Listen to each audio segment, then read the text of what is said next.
we're in. We might be in a dangerous situation, though. Okay, no, everything is clean, although it is night in Zeta.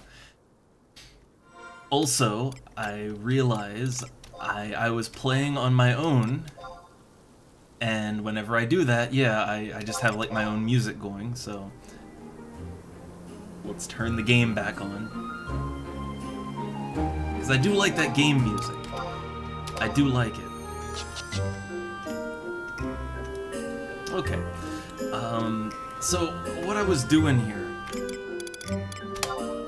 I was just getting some more EXP on Beastmaster. Now, here's the thing. I have hit level 55 with Beastmaster. I need to do the second limit break quest. But, unfortunately, I haven't done it yet. However, I need 12,800 EXP for 56, so... I just took it upon myself to keep on killing things, and, you know... Just keep getting EXP, so when I do the quest, I can just level up, right? Also, I've been working on my weapon skills. So, I've kind of been switching between my scythe and my axe. I'm not really sure which one is more efficient as far as, like... I don't know, as far as actually dealing damage. They seem to be kind of evenly matched, like, more or less.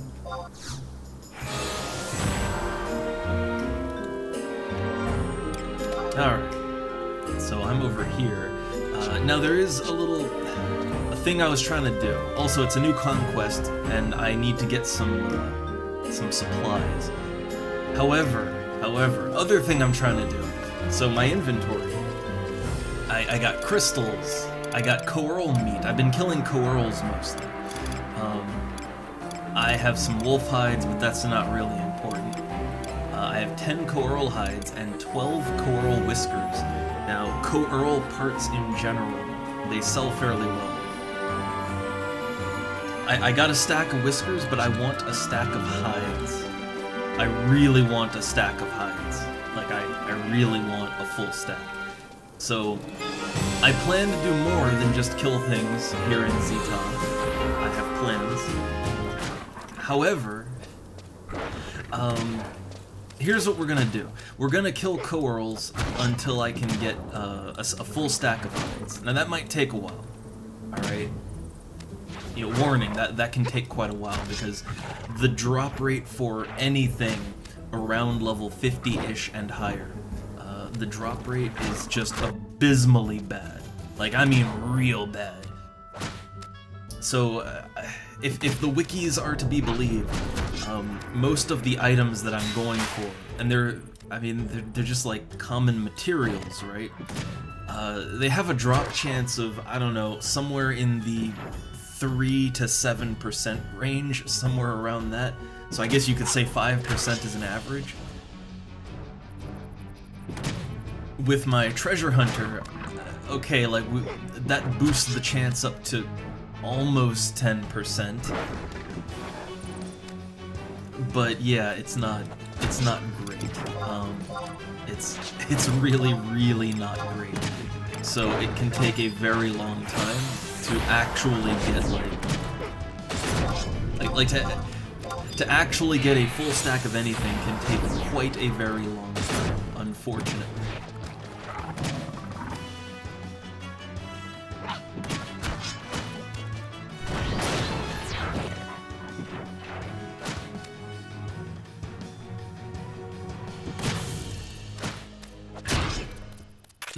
I do love that good critical hit. I got a coeurl whisker, but not a like, I don't need the whisker, I need the hides. Now the whiskers, from what I've seen, the whiskers sell for like, I think around 1,200-ish each.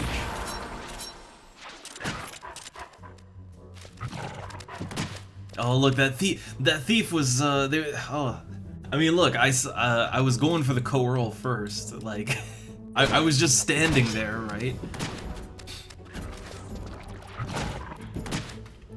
I don't want to, like, I don't feel like that was a steal. I don't feel like it. Also, I'm pretty sure that thief is...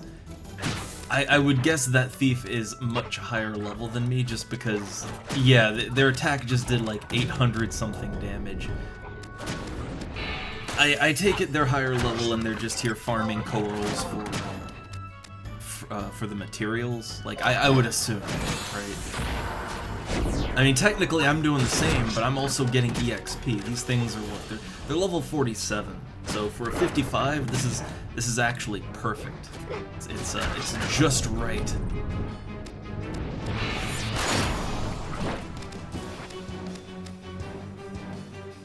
Yeah, look, with a two-hander, I only do like, you know, 259 damage. The amount of damage that Thief was putting out, I will assume they're significantly higher.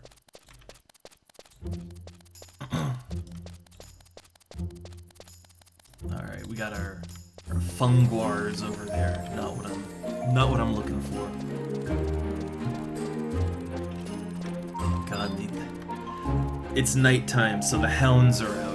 I hate these hounds. I hate them for multiple reasons. Mainly, they have an attack called Rot Gas, which, it's an AoE, and if it hits you, you just can't rest your HP and MP up anymore. You just can't do it. Now, I don't have MP, but I have HP, and if I get hit and I need to rest, like, I can't. That doesn't feel good. And it affects pets, too. So if my pet gets hit by it, then I can't make my pet rest anymore. And then the only way, if its health gets low, the only way to replace it is to summon a new pet. Which, I mean, that does work, but it's not ideal. You know, pets cost money already.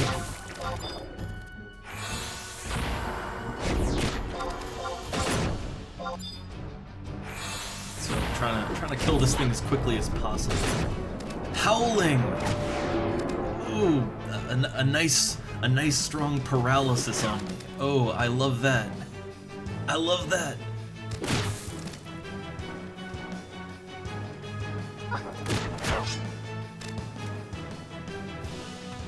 Oh, I used sneak attack and I got paralyzed, so I wasted it.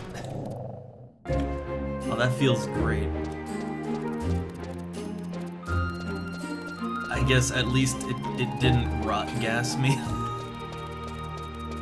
You know, at least it didn't do that, right? I guess that's a positive. I guess.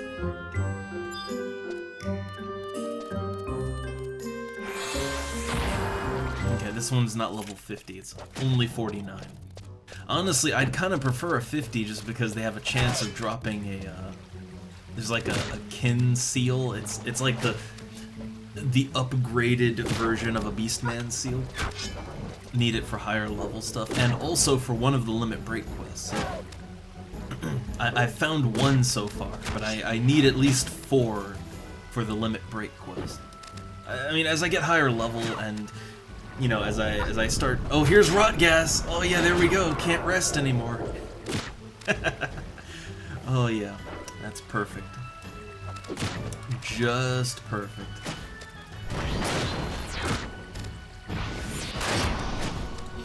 But yeah, as I level up more, I think the limit break that requires the kin seals, I believe it's the level 65 one. Like you can start it at 61, but it's for level 65 to go higher than 65.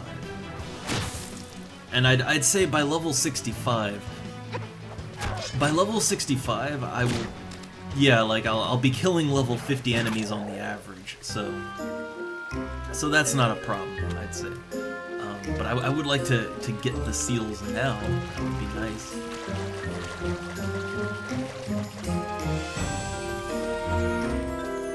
Oh my God, another one of these hounds.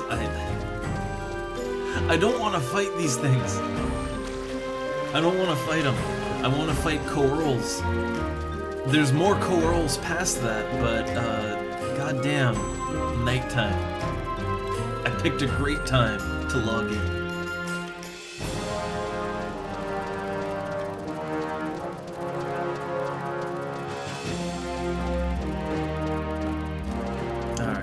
Let's see if any of the corals respond. Here we go. Here's one. So yeah, that pet's gonna go down. Yeah. That's yeah, that's no surprise right there. And my health is in the yellow now, and I still can't break stones. Fun. Fun. We're off to a really good start here. And again, all I'm really going for, I'm shooting for like what? I only need 2 more, right? Yeah, 2 more coral hides. That's all I'm going for.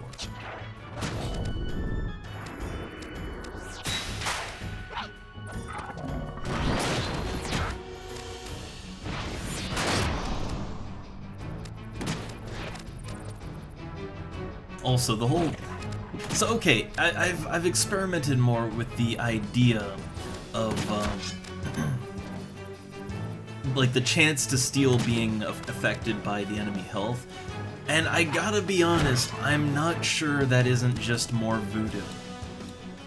Like, at first, I noticed that, oh hey, I'm successfully stealing a lot more than I was. Okay, I only need 1 more hide. But the thing is, as I play more, and I keep getting the enemy health down to almost nothing, and I steal when they have, like, no health left. So, like, I've failed to steal several times in a row. I can't be sure that it isn't just random chance. I mean, what I'll say is if I don't wear the enemy's health down, I almost never successfully steal. If I wear the enemy's health down to almost nothing, I fail almost all the time anyway, but I fail a little less. And is that is that just random chance? Is that like is that anything real, or is that just is that the placebo effect? I'm not sure. So, like, I'll do it out of, you know, out of some voodoo ritual thing, like, why not do it, right? There's no harm in not doing it, I guess. But can I reliably say that it works? I don't know. Maybe, maybe not, right? Maybe, maybe not. That's as good as I've got.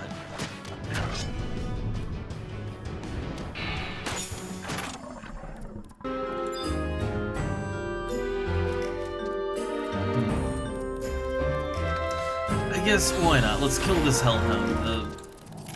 Like, right now, I can't be rot gassed. If they use rot gas right now, it won't do anything to me. And I only have, like, a minute and something left on it, so... Yeah, now's the time to fight this, right? It's the time.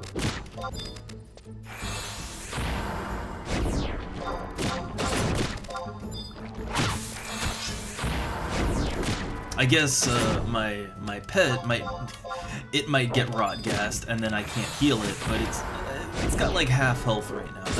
It's good for 1 more fight, I think.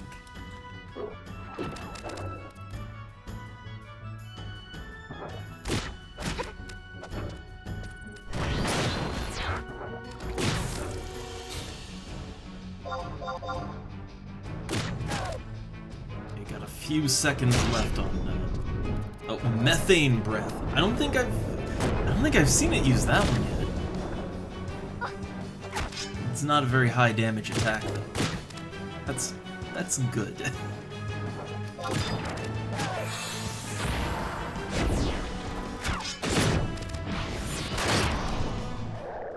Okay, that's dead. And my disease effect is gone. I am free. Wait, oh, I just realized it's morning. Morning is happening, so I wouldn't have had to fight the hellhound anyway. It would have just despawned when the sun comes up. Well.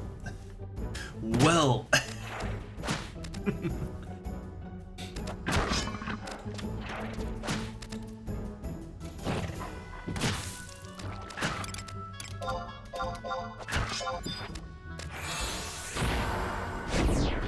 we're off. Well, I guess we're still starting.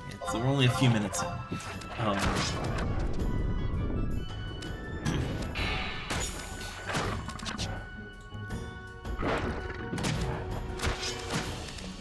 But I don't know. I have some thoughts. Again, I'll try to save most of them till people get in here and get chatting. But I have some thoughts on the higher level gameplay, which I mean I'm there, right? Like level 50 plus is getting into the higher level gameplay. I think I can consider myself to be a high level player now. I mean, maybe high level only means like 70 plus. I don't know. I consider level 55 to be high level. Because I feel like the game kind of changes at level 50, and that would make sense, right? Like, it would make a lot of sense that the game takes a turn around level 50, because 50 was the original level cap. So, makes sense, right? So 1 to 50 is kind of, like, that's the original base game content. And then when you're getting into 51 and higher, well, 51 to 75 is all Zalart, which is that's kind of crazy to me. Because I mean, think about this. So for the longest time, level 75 was the level cap.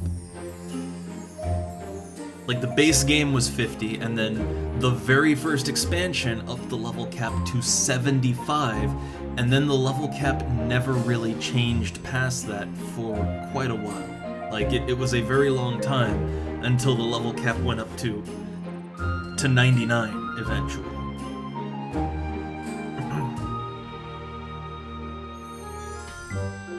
But if you think about,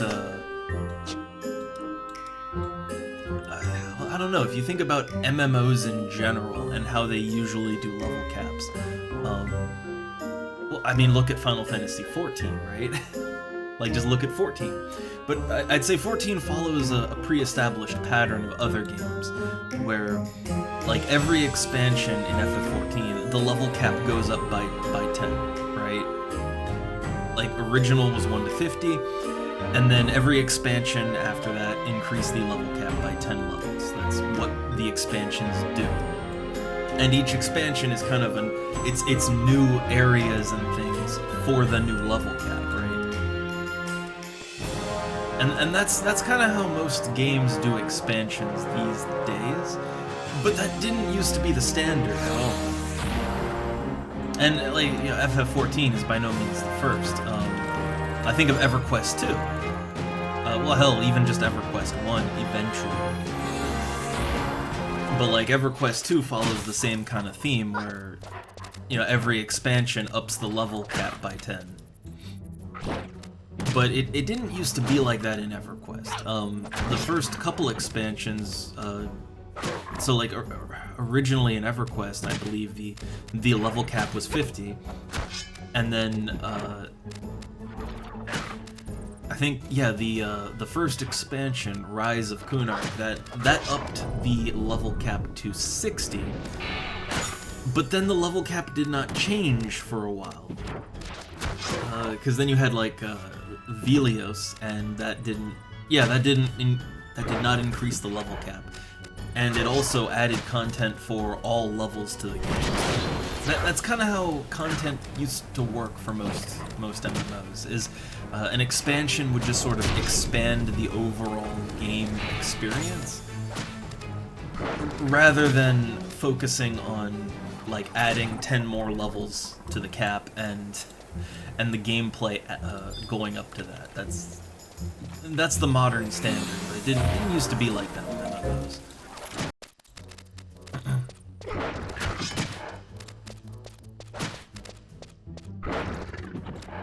I got a little sidetracked in my thought, but it's just kind of, it's crazy to me that when this game increased the level cap, you know, from that 50, they went from 50 to 75 and kind of set that as the cap for quite a while. Like, that is a large leap of levels, right? Like, 50 to 75, that's like adding 50% more levels, right? Again, the way that modern games do it, they would just have each expansion add like 10 more levels and just kind of piecemeal you on that, right? Yeah, spread that new content out over about a year or so, and then launch another expansion to increase the cap by 10 more levels, and then completely forget about all content in the previous 10 levels, right? Like that's sort of the modern standard, I would say.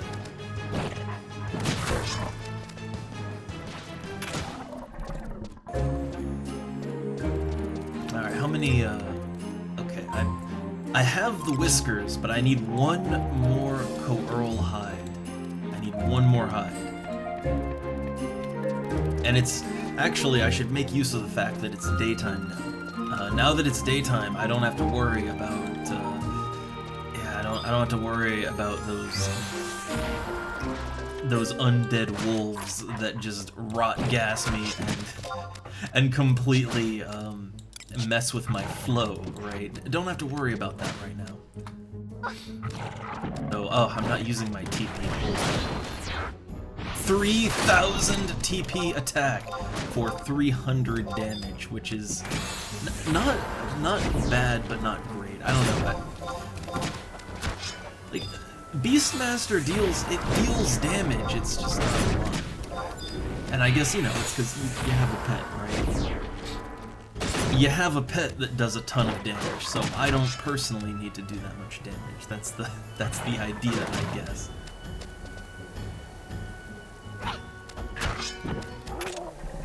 Oh, I ended that coeurl with 69 damage. Very nice.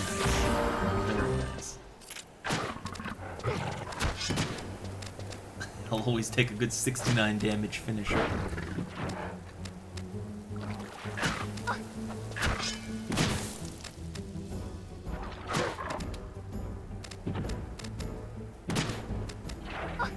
Man, quiet day today. I mean, I did just jump right into the game, but still, quiet day. I guess it's what I get for missing it. Whenever I miss a day, it's always very quiet the day after. That's how it goes, but it's fun.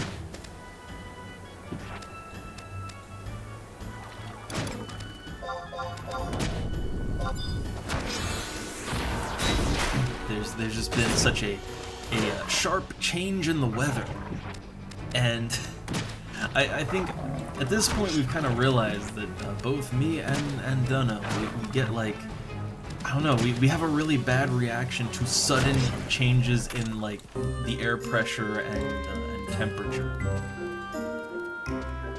Like, we've kind of noticed it affects us in a very bad way.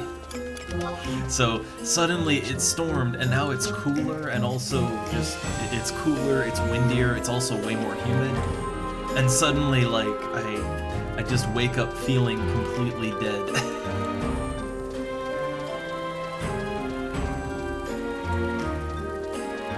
It's strange. Much like this thing, which I don't know the story of this zone. There's a lot of things in this game where I have no idea what the story behind it is, but I like these glowy purple rocks. Since they're purple and it lightnings a lot in this zone, I assume that this zone has some sort of lightning affinity, I would guess, right? I don't know if that's a thing,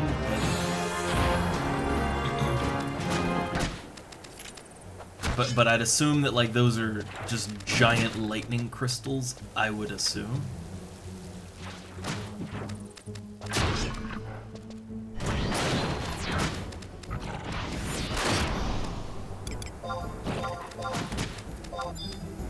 Also, how's that EXP coming?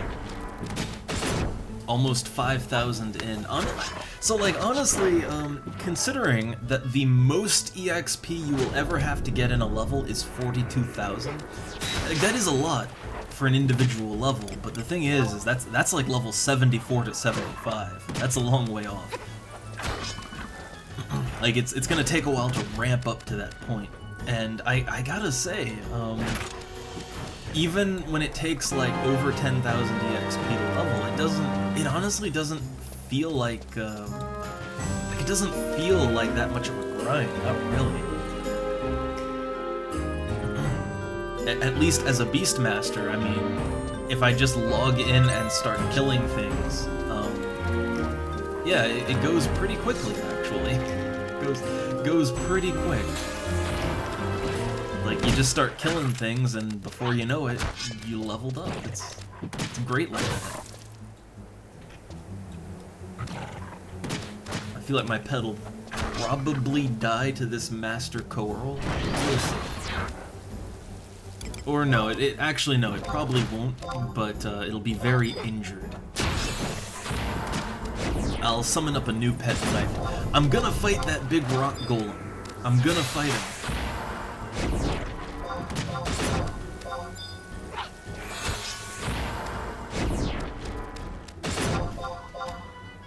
Okay.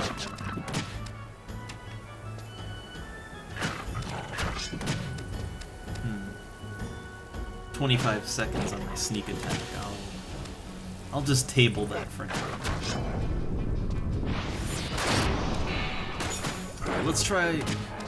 Yeah, see, look, it has no health left, and I've been failing to steal every single time. Every time. Okay, the rock golem is only, I was hoping it'd be level 50, because, again, the new seal type. But this is fine. These things are really big and they're very big and imposing looking. But honestly, they're not really that bad. They're really not. They do hit kind of hard, though. But my crab can take it.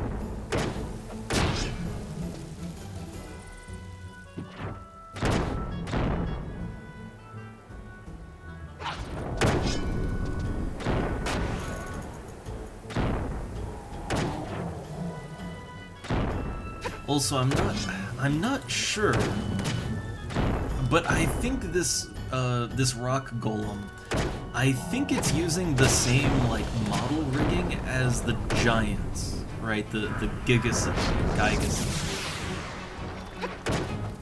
I think that's just yeah, I look at its overall structure and posture, and it stands and it animates like the giants, so I assume this is just like a giant skeleton, right?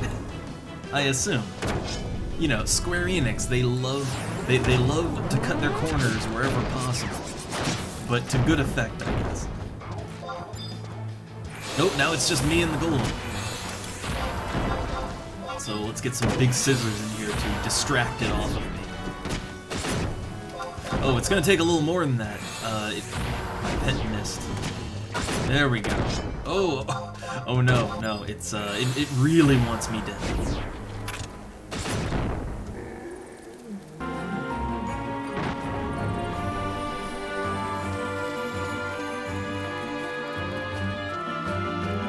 So I've killed a few of these things, right?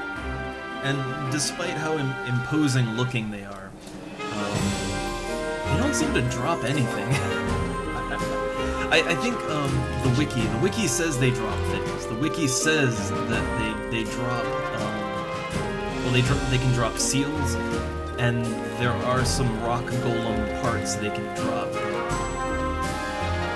So what's this? It's just a Beastman guy.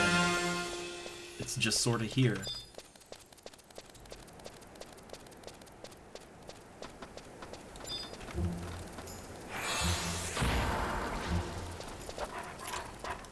But I guess I'll get my little rant out now since it's on my mind. But, to me, it's so strange how in Final Fantasy XI, the drop rates of items get worse as you level up. And I guess from a gameplay perspective that kind of makes sense, but, like realistically, to me that makes no sense, right? Like, especially when it's the same items. A great example is, let's take I don't know, an item like beehive chips, which is worth, I mean, they're worth like 5k a stack, something like that. And you can get these beehive chips literally from level 1 bees. Like, Like, it doesn't matter if it's a level 1 bee or it's a level 50 bee. It doesn't matter. They all have a chance to drop these beehive chips. The thing is, the lower level bees, they have anywhere from like a 20 to a 40% chance to drop beehive chips, right? But then you go into the higher level ones. Like you go into the 50-ish bees, and they have like a 2%, like a 2 to 5% chance to drop the same item. And it's the same for most things. Like, for most enemy types, if there's a lower level version of the enemy, like we're talking level 30 and under, if there's a lower level version, it'll have like a 20 to 40% chance to drop a common item. But then the high level version, it only has like a 2 to 5% chance to drop the same thing, and that makes absolutely no sense to me. Like, I don't really understand the logic behind that either. Like, shouldn't the higher level enemies, like because they're higher level and they're harder to kill and they have more attacks, higher level enemies have more attacks. You know, since they are generally harder, you know, even if you are higher level too, shouldn't they have a better chance to drop items, right? Like, since you're putting in more effort, you should get more returns, right? That would make sense to me.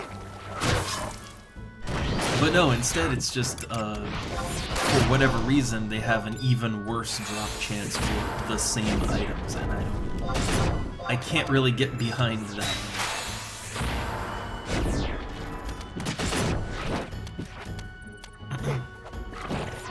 Now that said, there are higher level enemies that they drop unique items that lower level versions of the same enemy won't drop. So, you know, like, to me, okay, that makes a little more sense, right? But I still think that higher level enemies, I mean, like, the drop rate for things is already pretty low, even on the low level enemies. Like, I'd say on average, most enemies with common items have like a 10 to 20% drop chance. That's already pretty low, you know? Like, you're gonna have to kill a few things until you get an item with a 10 to 20% chance. But when you're talking like 5% and lower, some items, like, there's goblins I can kill right now, and they have a chance to drop pieces of armor. It's like a 0.1% chance. Like, we're talking sub 1% loot drop chance. That's ridiculous. Now, to be fair, the things they drop are things that players can craft, so I guess the idea is you don't want to put player crafters out of work, right? I guess, you know, I can get that one. But it's just a little backwards, if you ask me. A little strange, a little backwards. Also gonna make my pet heal up, and I'm gonna heal up too. Since not a lot's going on, right?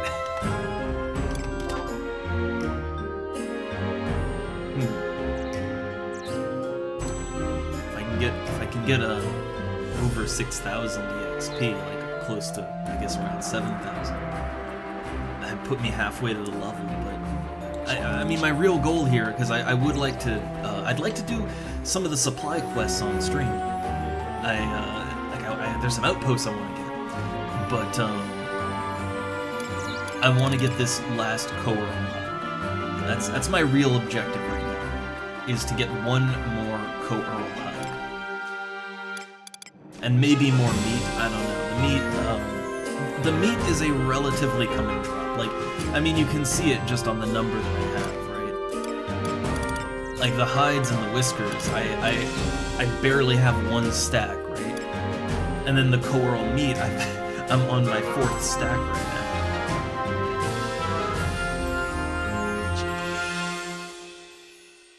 So I'm not too worried about the coral meat.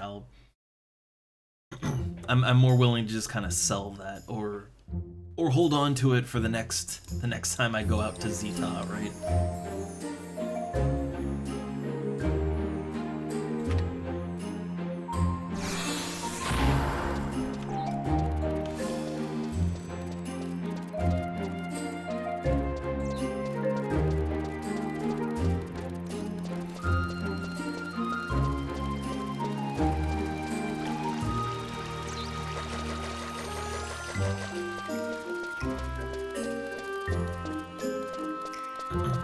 which, oh yeah, on Gil, over 600k. I still haven't...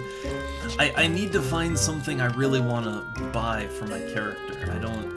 There's a lot of things I could buy, but I just don't, because I guess here's the issue, is 600k seems like quite a lot, especially, you know, when you're new to the game, right? But that 600k, I mean, I could literally spend all of that on a single item if I wanted to. Like, that's how quickly Gil can go, right? Like, I could get one super item for, you know, for all of my money, right? But you gotta think, okay, how much would that really benefit you if that's, you know, all of your money gone, right? Because money is a resource, you need to use it for many things. Blowing all of it just to get some super awesome item, probably not a good idea. Because then, you know, there'll be another item that you want, and now you can't afford it.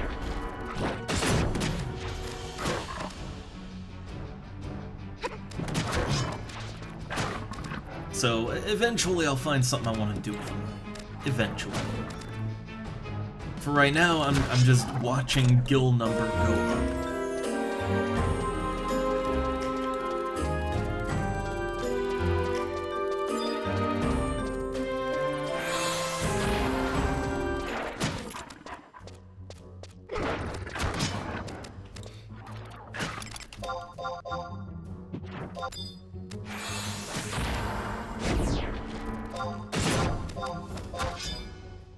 One of these days, I will have to make a macro for my pet abilities. Like, one of these days. For right now, I am content to just use the menu every time I want to tell my crab to punch something.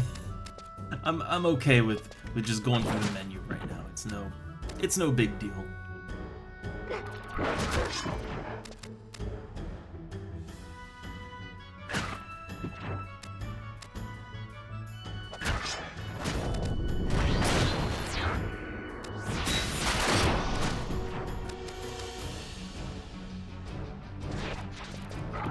So I'm trying to think. I've been stealing every chance I get for the past, like, 40 minutes. I don't think any of my steal attempts have paid off, right? Like, I've missed my steal every single time, and I've been using it when the enemy has, like, no hit points left. So yeah, I'm thinking the whole low HP steal thing, I'm thinking that's more voodoo. Like, I hate to say it, but I'm thinking it's voodoo, or it's one of those things where the chance of success is, like, the default chance for success must just be abysmally low. And so you're taking like a 0.5% success chance up to a 1% chance. I feel like it has to be something like that.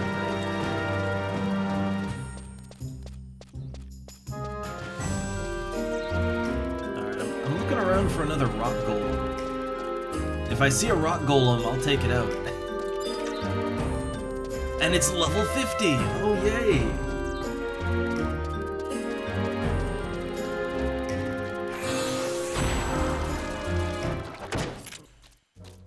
It's nice to break up the monotony with a different enemy type every now and then.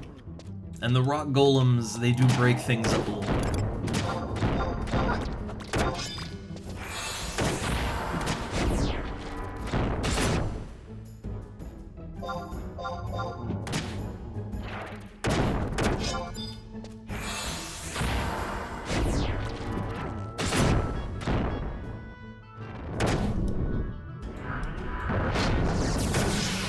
Ooh, crystal shield. Oh, it gives them the effect of protect. We'll see how much good that does them.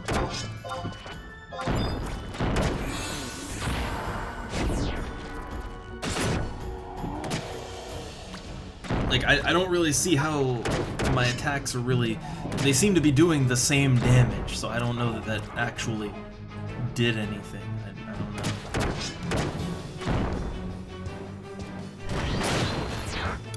Let's do Dark Harvest. I feel like an elemental attack... Yeah, 302 damage against it. I felt like an elemental attack would do a little more than a physical attack on an enemy like this.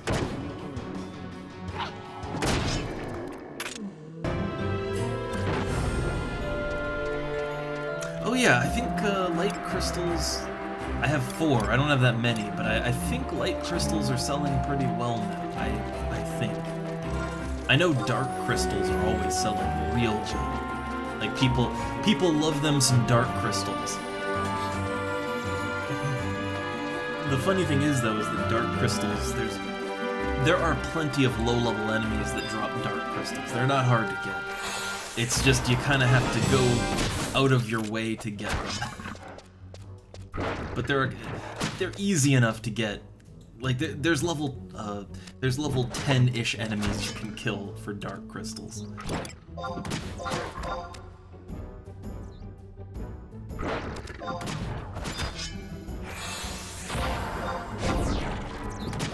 Speaking of the dark, so I see the game clock, the time is advancing, and it's, like, this forest is just a nightmare to navigate during the nighttime. There's only a very few safe zones in this forest where you don't have to worry about getting murdered by undead wolves, so...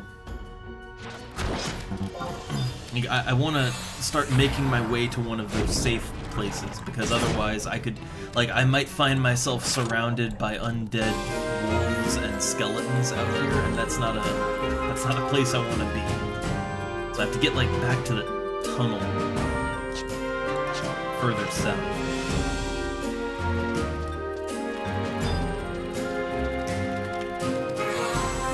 But I don't know if the coeurls down there have already been farmed out, because there are very clearly people in this forest farming right now.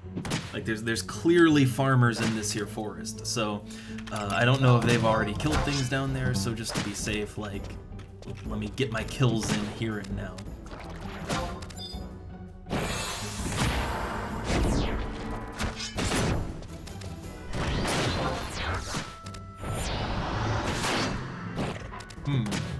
I'm not sure whether Dark Harvest or Slice does more damage with sneak attack. I've kind of been experimenting with it, and I don't know, they both kind of... The damage that any of them do, it really depends a lot on the enemy that I'm fighting.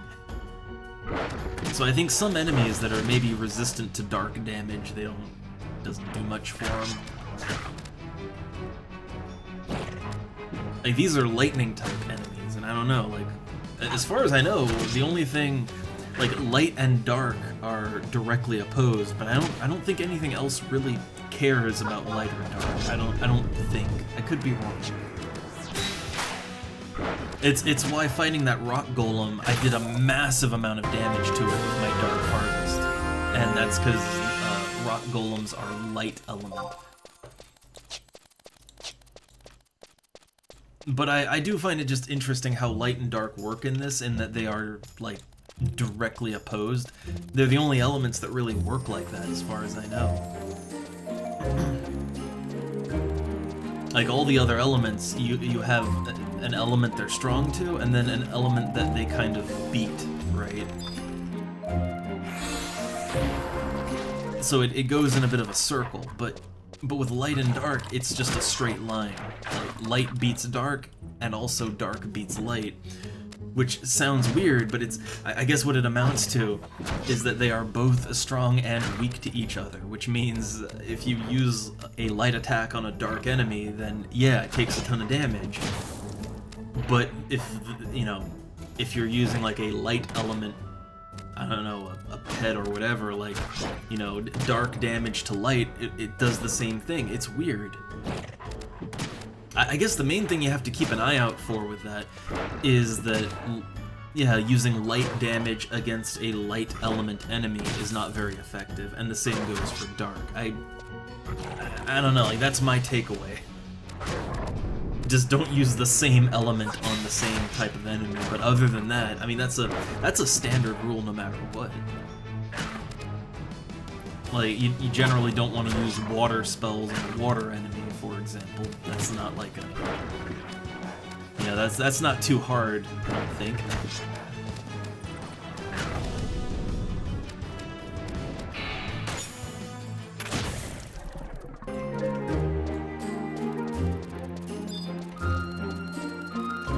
Yeah, here come the undeads. Here they come.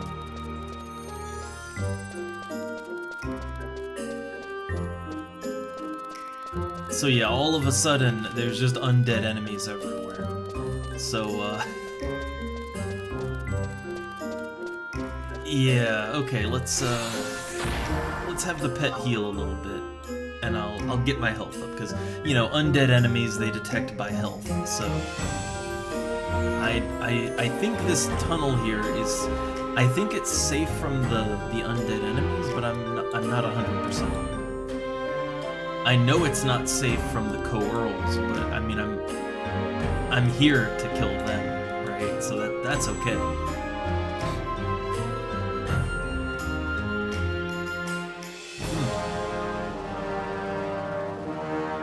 I wonder if that guy had to sneak around. I figured they got some artifact stuff on, so I assume they're high level.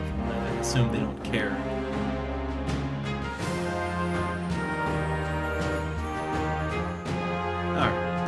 Oh, is it coming into this little tunnel? Maybe? I don't know. What level is that? It's level 50, which I guess means it might drop one of the kin seals, I guess. Maybe.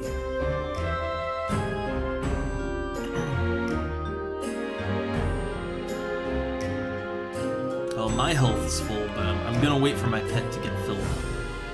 Gonna wait on that. And also, while I'm waiting on that, and possibly for the co-earls to respawn, since now it's nighttime and I'm in a bit of a weird spot, I'm just gonna check something real quick, just tabbing out of the game for a quick hot second to check on some stuff.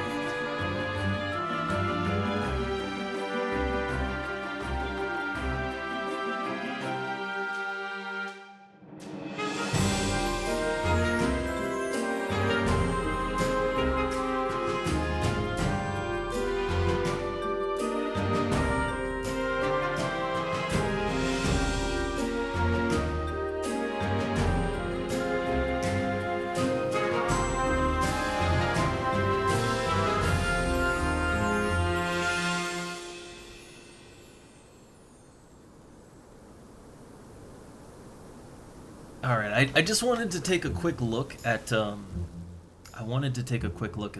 Twitch stuff, and I am only confused. Let me say this, I am only confused by what I see when I look at the stream manager on Twitch.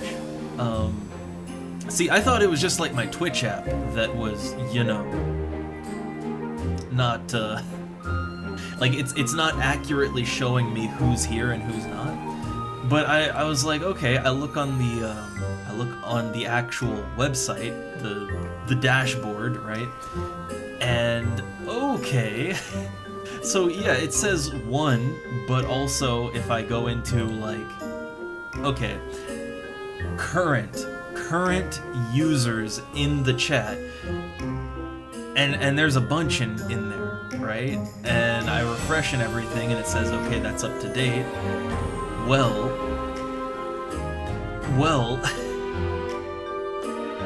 I wonder, are they all robots, or like, 'cause that's quite a few people, but it's like, okay, are they robots, or are they humans? I don't know.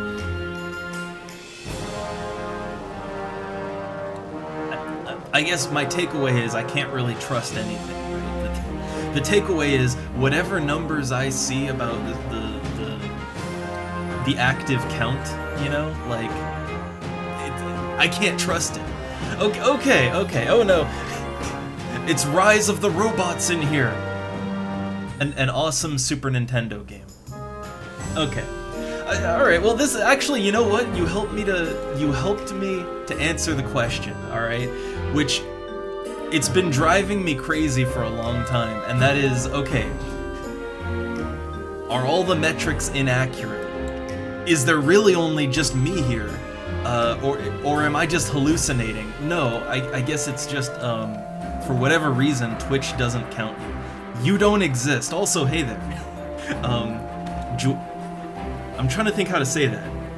As either Juan Taru or Juan Taru. I kind of like Juan Taru. Like Juan the Taru Taru. But yeah, okay, this answers my question. This answers a question I've had about Twitch for a very long time. Basically, don't trust the Twitch app, don't trust the dashboard.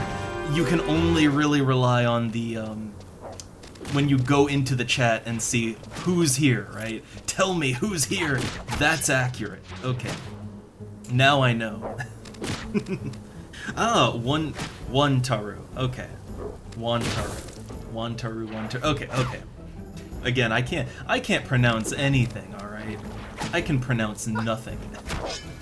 But I like the idea. Alright, well, back to murdering woodland creatures. Well, this one's undead, so I guess it doesn't count. This one doesn't count.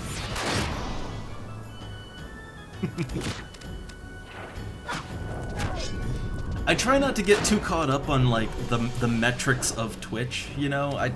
I'm just here. I just want to play some Final Fantasy. I'm just doing my thing. But it's one of those things that always kind of bugged me because we have many viewers that are actively chatting sometimes, like Sito, who's often in here and actively chatting. And like everything on Twitch says that Sito does not exist, right? And we've had this happen before with a few people, where Twitch refuses to acknowledge that they're real. I kind of wonder when... I don't remember, maybe I just never noticed, but like when did Twitch start like forgetting people? When did Twitch stop being accurate when it comes to like who's here or not? Like years ago, I don't remember having this problem. You know, if someone was here and actively speaking, Twitch would like, they'd be part of the view count, right? Like, so Twitch is weird sometimes. That's my takeaway.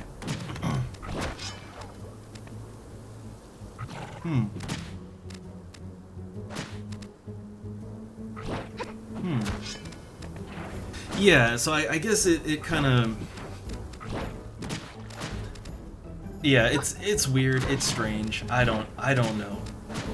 And I'm not sure, like, I guess we could play around with that sometime, to see, like, how Twitch counts people, because, yeah, like, I've had people come in, not be counted, and they'd even, like, you know, leave, sign into a different device.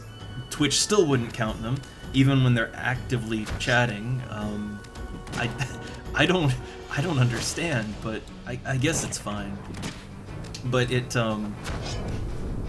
I guess the main issue with it, and again, I don't like getting caught up on the numbers. You know, we play games, we don't worry about numbers and metrics, but it is a little disheartening when you're doing your thing. For me, it's a little disheartening, but I'm okay with it. I like talking, so I'll talk even if... Look, I'll talk to myself, alright? It's fine. But I think a lot of people would get really, really disheartened if there are people in their stream, right? But all they see is, like, 0 people watching, right? I could imagine some people getting very upset at that. Like me, I'm more cool with that, but, you know.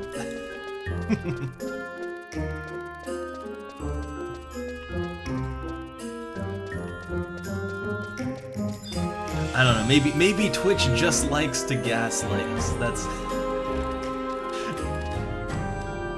That's what Twitch does for fun, alright?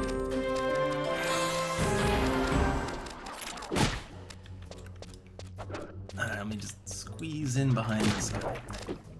I see my pet's gonna go down soon, but there's a level 50 Hellhound and I want to get them seals.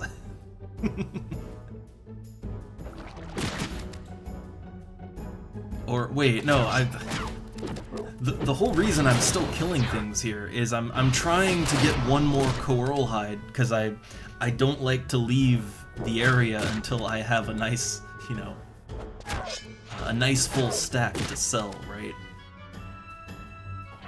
But the coral hides, they just ain't dropping. They just ain't dropping.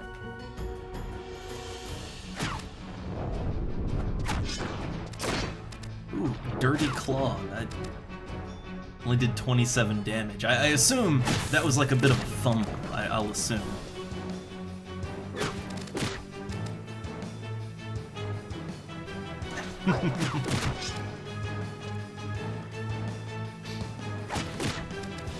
And yeah, I've always wondered though, like how many people do go back and watch streams after. I mean, I do, like I'm really bad about like highlighting things for the Twitch. I just kind of use it to export things off to YouTube. Like I do archive some of the streams on YouTube, not all of them, but some of them. Like I archive the Final Fantasy stuff. But I've always wondered how many people actually go back and watch them later, because for me, I would say more than half, a good 60 to 70% of the fun is in the back and forth between you know, people watching and me, and like we'll just have a dialogue, right? And I love that. I'd say that's majority of the fun. And so I feel like you kind of, yeah, you'd miss out on a lot of that if you just catch it later. But the thing is, so I will admit I barely use my YouTube channel. It's an archive. It's just an archive. But every now and then, to try to clean things up, I go and look at my YouTube channel, and I see, oh wow, there's like, yeah, I look at some of the Final Fantasy stuff, right? And we're so deep into it now, there's so many parts, but I see that like every video has a couple dozen to 100 views, and it's like, wow, I didn't know people actually were interested in that. I was just kind of dumping things there, for posterity's sake, right? Like as proof that I did these things. But then I see people actually are interested. It's like, whoa, man, that's cool.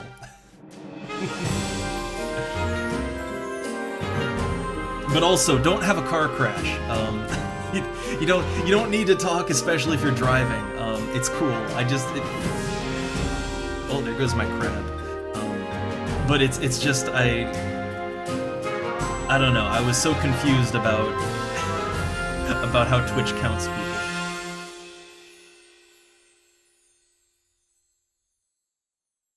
You know, one day I'll have to do some real good proper experimentation on that. Oh, I only have one more jug of fish broth. Oh, this is my last crab, and then I have to use my good pets. So then I have the high quality rabbit pet, which is actually a pretty good pet. It's actually pretty decent. But those jugs cost like 3 to 4K. The crab jugs cost a whopping 300 gil. So they're a lot more expendable, you know? Way more expendable. It's kind of funny. I'm not a rich player here by any means, and I'm not super high level either. But I do have 600K, and I'm not spending any of it. Like I play Final Fantasy XI. Like, I am the most penny-pinching motherfucker you will ever see. Like, whenever there's a chance to save gil, even at my own expense, I'll go for the cheap option. I very rarely spend on items and things like I should. But, you know, look, I'm a Beastmaster, right? The only person I'm hurting is myself, and I'm okay with that. I mean, even when I join a group as a Beastmaster, I put the ninja sub on, I use my axes, I'll use my Utsasemi powders if I need to, I'll go a little further when I'm in a group, but when I'm just doing my own thing, it don't matter so much, it's fine.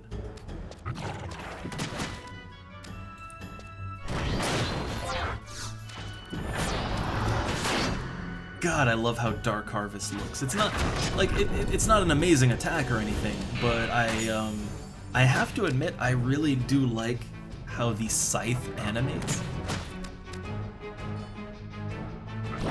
And Dark Harvest, I don't know, it just looks neat. Just this kind of slow raising and swinging down the scythe. I like it.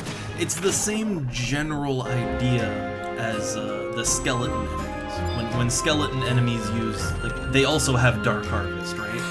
And it looks kind of similar, kind of.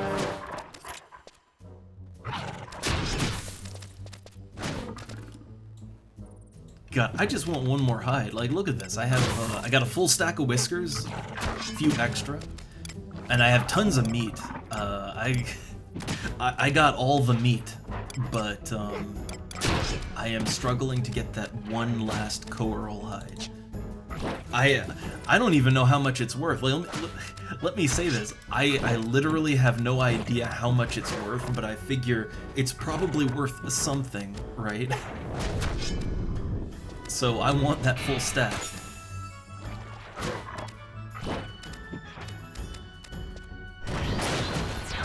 Sometimes I think that I make my own problems, you know, and this is one of those times. Like, I wanted to, like, right now there's supply quests that I can do for 2 regions that I really want. Like, I really, really want those outposts. And I want to do them now so that I don't forget and then lose out on it next week, right? Since, you know, the week is marching along. But then I get stuck here trying to farm one more coral hide. So it's just so I have a nice clean stack to sell. That is 110% a problem of my own making. There's no way around that.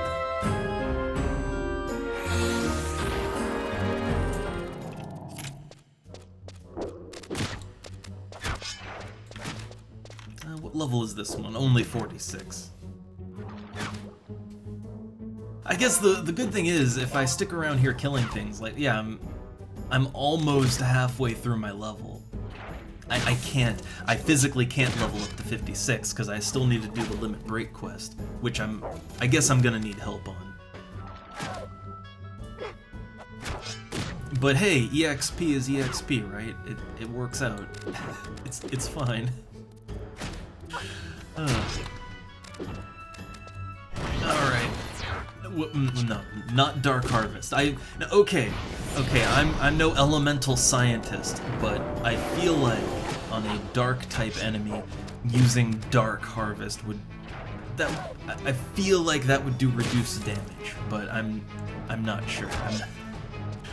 Again, I'm no magic scientist here.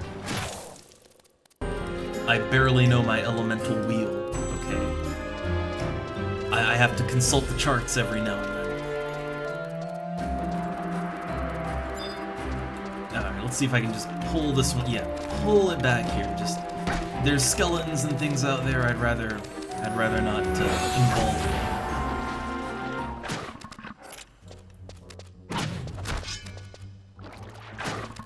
And just get around to the back side here. So I'm still, I don't know, the verdict is still out on whether these certain factors play a part in a successful steal chance, right? I've looked at, people have said things in here, I've looked it up on various wikis, and honestly, nothing seems conclusive. Like, even the wikis, they only say that, like, okay, lowering the enemy's health may increase the chance to steal. Stealing from the back may increase the chance to successfully steal. It's all a may, right? It's a maybe. And there you go, I failed. From the back, low health, fail. And I've failed like 10 plus times in a row. So I don't know. Does it matter? I mean, I don't know, but I feel like I'm contributing to the weird voodoo of this game when I say, even if it doesn't matter, even if it does literally nothing, there's no harm in it, right? Like, there's no active harm in getting the enemy's health low and fighting it from behind and stealing from it, right? Like, it doesn't hurt anything, it doesn't slow anything down. I'm gonna be behind enemies anyway so that I can sneak attack them with my scythe, right? So, I mean, technically, I don't have to go out of my way to do it, but if I do it anyway, even if I don't really believe it does anything, I'm kind of contributing to that weird mythology of the game, you know, the strange rituals that people do for no reason just because it might maybe do something. And this game is full of those little rituals. It can get to the point. If you believe all of the rumors and rituals about Final Fantasy XI, you know, like you have to face a certain direction when you craft. You know, fishing from south to north, that increases your odds. You know, you gotta run around in a circle before interacting with the thing. If you believe all the voodoo about this game, I think it might just turn you OCD, because it has that same energy as, you know, I gotta flip the light switch 5 times or else my family dies, right? It has that same energy to it. Like, I gotta wash my hands and then, you know, wash my hands, then dry them, then wash them 2 more times, and then apply antibacterial to it, and like, it starts getting into that kind of unhealthy ritual phase, right? So, I don't know. I am willing to low health enemies before I steal from them, because, you know, I'm gonna be doing it anyway. But I do feel like maybe that's contributing to to false information.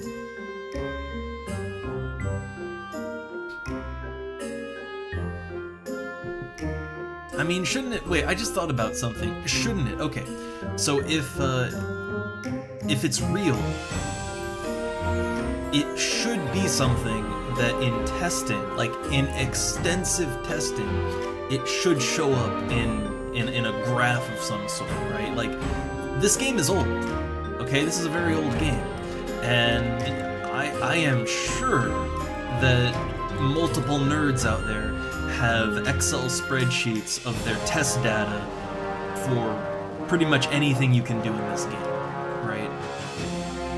Now, if these little rituals are real, then that should show up in the data, right? But as far as I can tell, and I've looked around the internet, as far as I can tell, there is no conclusive data, which to me, that says it's just dumb random luck. And sometimes the dumb random luck is more in your favor than other times, and that might be when you're doing these strange rituals, right? That's what that says to me.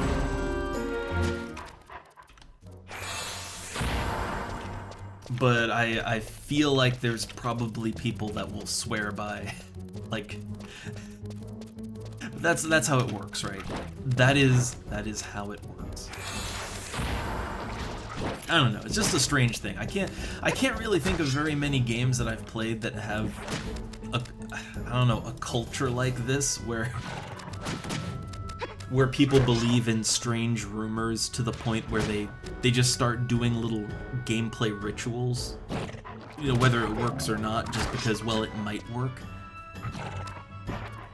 And I've played a lot of old games. I've, you know, EverQuest, Ultima, everything after and in between more modern games, and Final Fantasy XI is really the only game I can think of that has an extensive mythology around its mechanics. It's the only one I can think of. And hey there, Firecloud.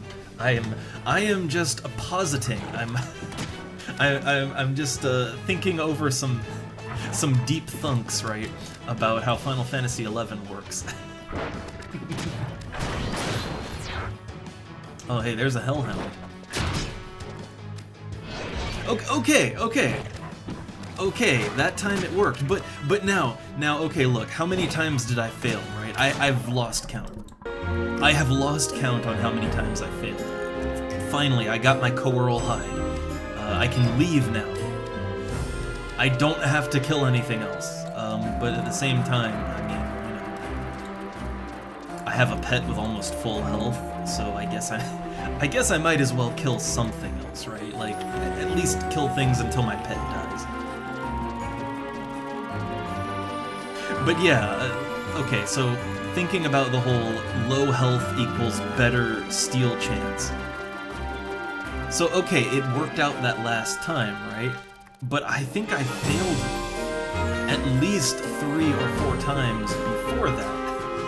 And I didn't do anything different, so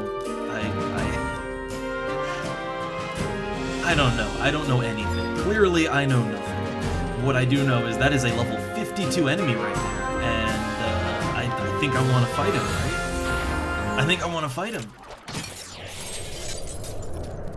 This might be a bad idea. We'll see. I do have an instant warp. Yeah, I have an instant warp, so if things go really bad, I can just nope out.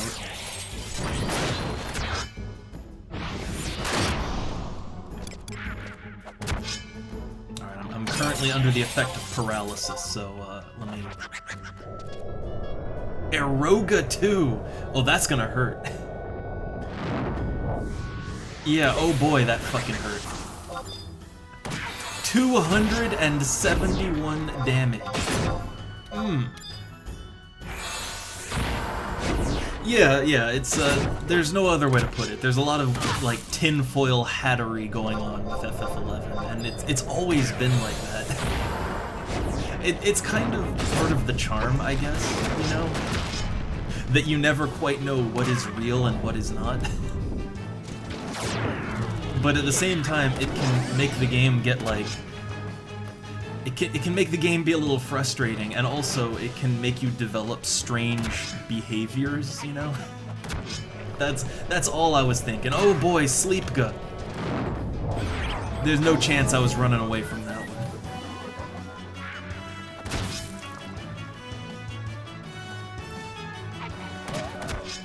But I just think that if you, yeah, like, if you follow all of those little, you know, theories and such, you're basically gonna develop OCD.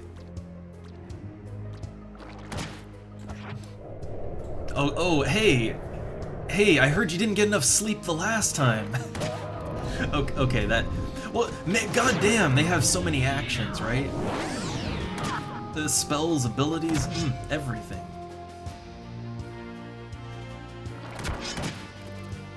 I think I'm gonna warp out after fighting this one. I think I've had enough of this forest for right now. God, he did Sleepga 3 times during the fight, right? I'm trying to think. It was 1, 2... It was either 3 or 4 times he did it. Like, I hate Sleepga. Sleepga or anything like it, I absolutely hate that as a Beastmaster, because there is nothing more frustrating than getting put to sleep and now my pet is just... You know, it's just doing its thing on its own, and I can't tell it to use any of its abilities, and I'm just sitting there, right? Just sitting there, waiting. Not a great feeling. Okay, yeah, let's see. How much EXP did I get? Yeah, I'm almost, or wait, hold up. 12,800. Half of that would be 6,400. So yeah, I'm halfway. I'm halfway through my level. Great. I can't wait to die and lose all of that. Well, I still need to do the limit break, but, okay.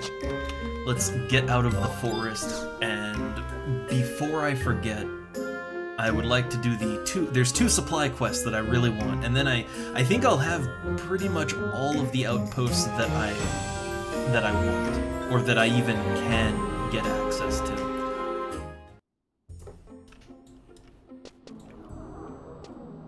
Okay, back in Juno. That soothing Juno music. Alright, first things first, let's see. Let's go up to Rulude Gardens, and I guess I'll start the limit break quest.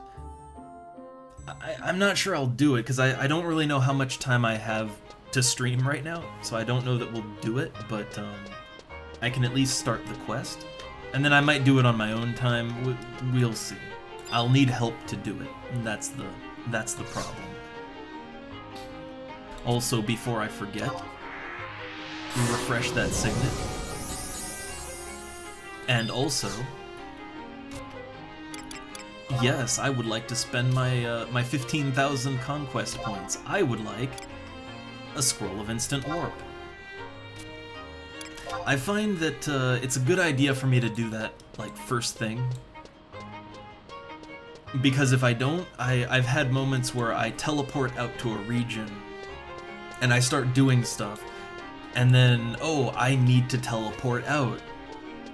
Oh, I forgot. I didn't get my scroll. So I just like to have a scroll with me at all times, you know? Let's see, limit break, I'm level 55, so it's the one to go from 56 to 60. The second limit break. I think I need to get like some... I think that's like the Magicite in Zarkabard, I think? I'm pretty sure I'll need, I will need backup on that one.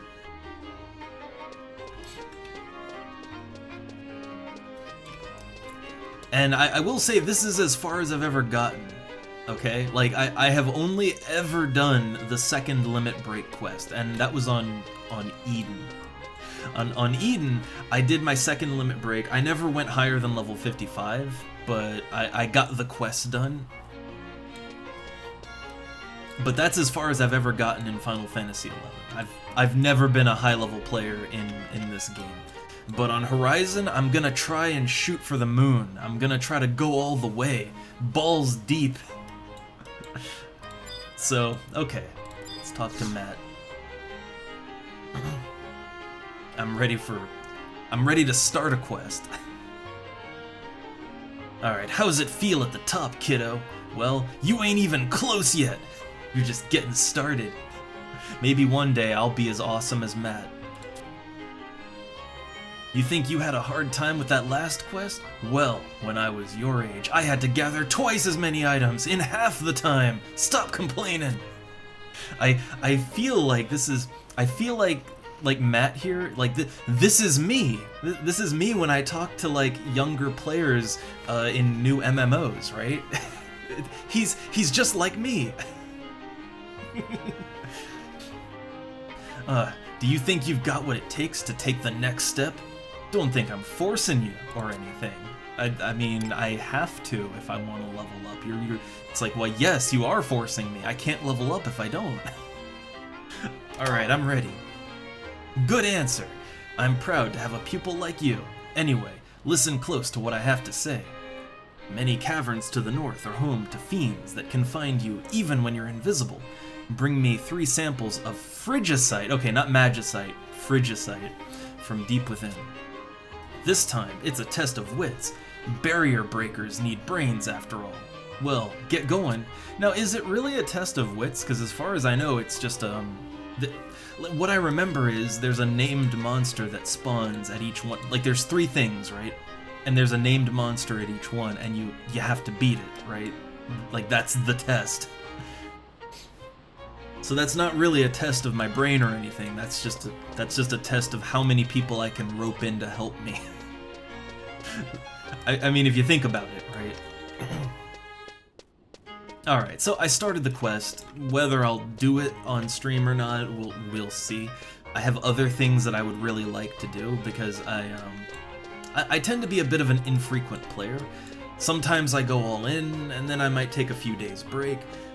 So I really wanted to get my supply quests done while I have the option to. Oh, also, I want to sell all this shit I got. I have a bunch of stuff. I would like to sell that. Because right now it's just taking up space in my inventory. I just want to get rid of it.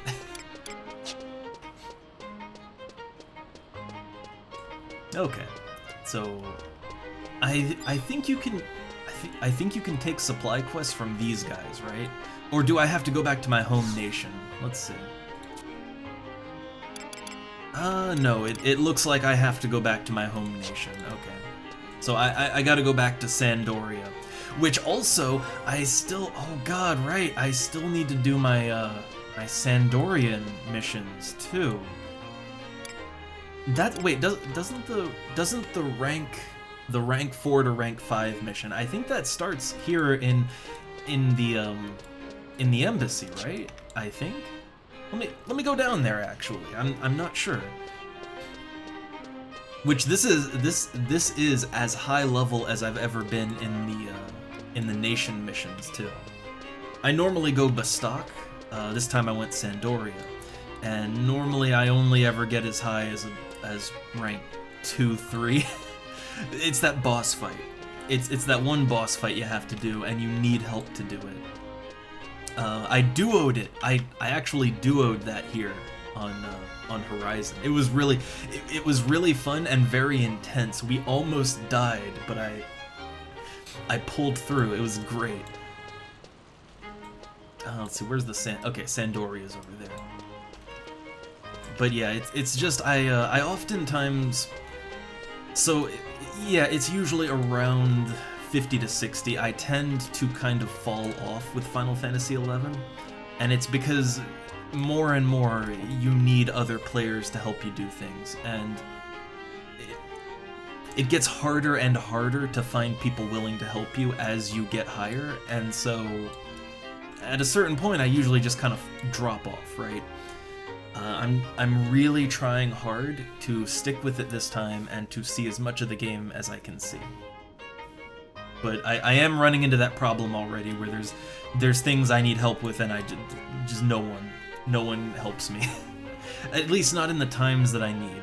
I play in, you know, slightly off times, I guess. But doing the stream, it kind of helps me to, you know, it helps me to get these things done. Gives me that little extra push. So, okay, I think this will start my next quest. Okay, Her Excellency requires help in an important matter. Proceed and listen well.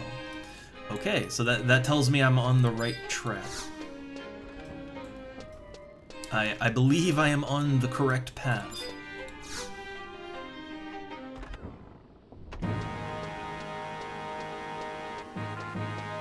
So I think this will be the mission that takes me from 4 to 5. Again, probably not gonna do it right now, but I want to get these things started so that I can do them. Alright, thank you for coming, Doubleless. This embassy has received a request from the Archduke of Juno to send someone for a special mission. Due to your exemplary service at Delkfoot's Tower, I believe you to be the foremost candidate. I mean, the tower wasn't that hard. I was mostly just upset because the map mission is bugged on this server, and I had to use all maps, which I was avoiding using. But the quest didn't give me the map like it's supposed to. That's neither here nor there. I got it done. Alright, succeed, and you will honor us all, Doubleless. I am optimistic that you will gain the Archduke's countenance. Well, I wouldn't want his incountenance. That would just be messy. Alright, proceed to the... Oh, we can just go to the Archduke's palace, like now. Okay. Your deeds will shine upon us all. This is your Archducal audience permit. I love how you need a permit for everything in this game. Our friendship with the the Junoans? I'm gonna go with Junoans. Rests upon your shoulders. Luck be with you. And so I strut away. I will say, in all of the story scenes, I don't know, my character feels a little awkward.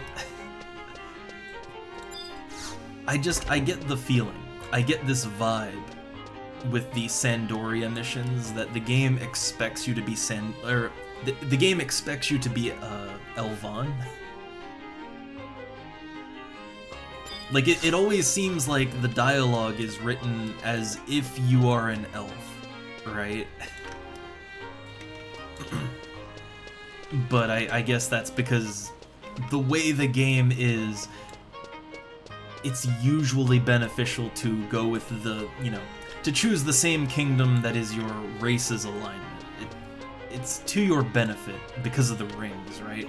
Although Horizon does that a little differently. And I guess that's why I always went Bestock before, because I normally go human, and so Bestock, right? Makes sense. What am I doing? See, the problem is, so many times that I come here, I basically just come here to talk to Matt, or to maybe go to the auction house, and then I just turn around and leave, right? Okay, so we need to go to, where is the Archduke? I guess they're in the Grand Duke Palace, I would assume. I would guess, right?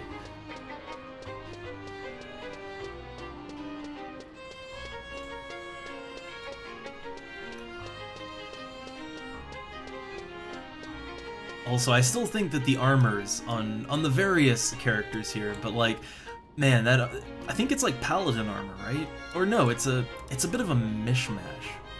Like on this character, yeah, that's a mix of multiple armor sets, but I like that armor. It looks really good. At some point, I want to maybe go paladin or dark knight, either one. I'm not really sure. I guess I would like to try tanking, I would, but, I don't know. I don't know if I got what it takes to be a paladin. I mean, Dark Knight is just a DPS class, right? And, I don't know. Any old class can DPS. I'd rather try my luck at tanking. That said, back in the day, I remember on the live servers way back when Promathia was current content, I remember distinctly playing Dark Knight and being the tank in parties. I distinctly remember tanking as a Dark Knight. Which is kind of funny because, like, quick aside, that's funny because nowadays, I mean, in Final Fantasy XI, Dark Knight it's only looked at as a DPS class, but in Final Fantasy XIV, they made Dark Knight into a tank. So it's kind of funny like that, right? It's come around. And I gotta say, I kind of, as far as which one I prefer, I like the idea of being able to tank as a Dark Knight. Like, I guess if you were to ask me what the ideal direction of a Dark Knight in a Final Fantasy game should be, I think it should basically be a class that can, depending on how you build it and how you gear it, and how you play it, I think it should just have the ability to either be a DPS or a tank, right? Just not both at the same time. To me, that would be ideal. Kind of like how in FF14, Warrior, like at the start of the game, like 2.0, when it just came out, Warrior could choose to either join groups as a DPS or as a tank. And later on they removed that and you're just a tank, but for I think like the first expansion, yeah, warriors could alternate. It was pretty great. I like classes that can do that, you know, that can kind of choose what role they want to play in a group. I like that.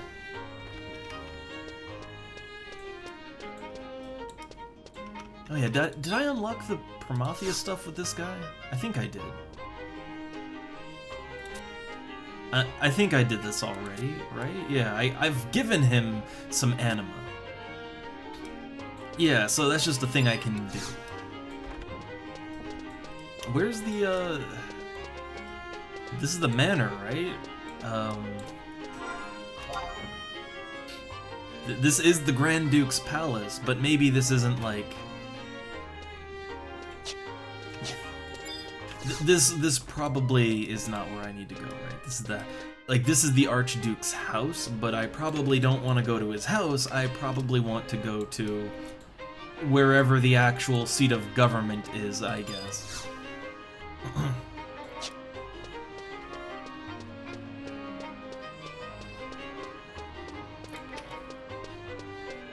I guess it's just more time that I have to hang out in Juneau, and you know, I get to hear this really nice posh music. Okay, so the dining hall is over to the right. The guard post is to the left. So maybe the second floor, right?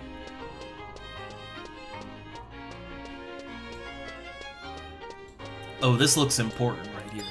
This looks important. Yeah, audience chamber. Here we go. It took me a while, but I found it.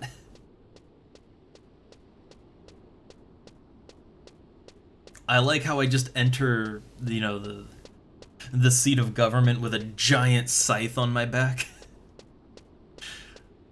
Like maybe, you know, maybe leave that at the door, right? Oh, this dude. I don't think I've ever seen this guy. Man, he's not what I expected at all.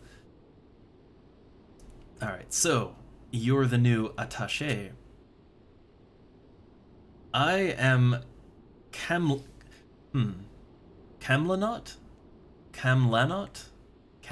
Maybe that's a silent T? Camlano?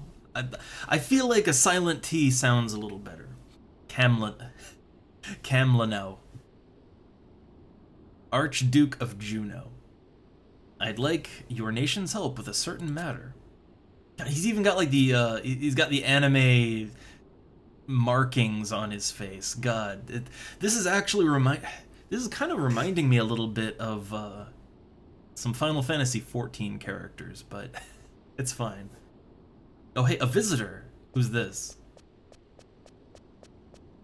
Does he have an eye patch? That kid has an eye patch. Hello there. My name's Ealdnarch. Ealdnarch. Pleased to meet you.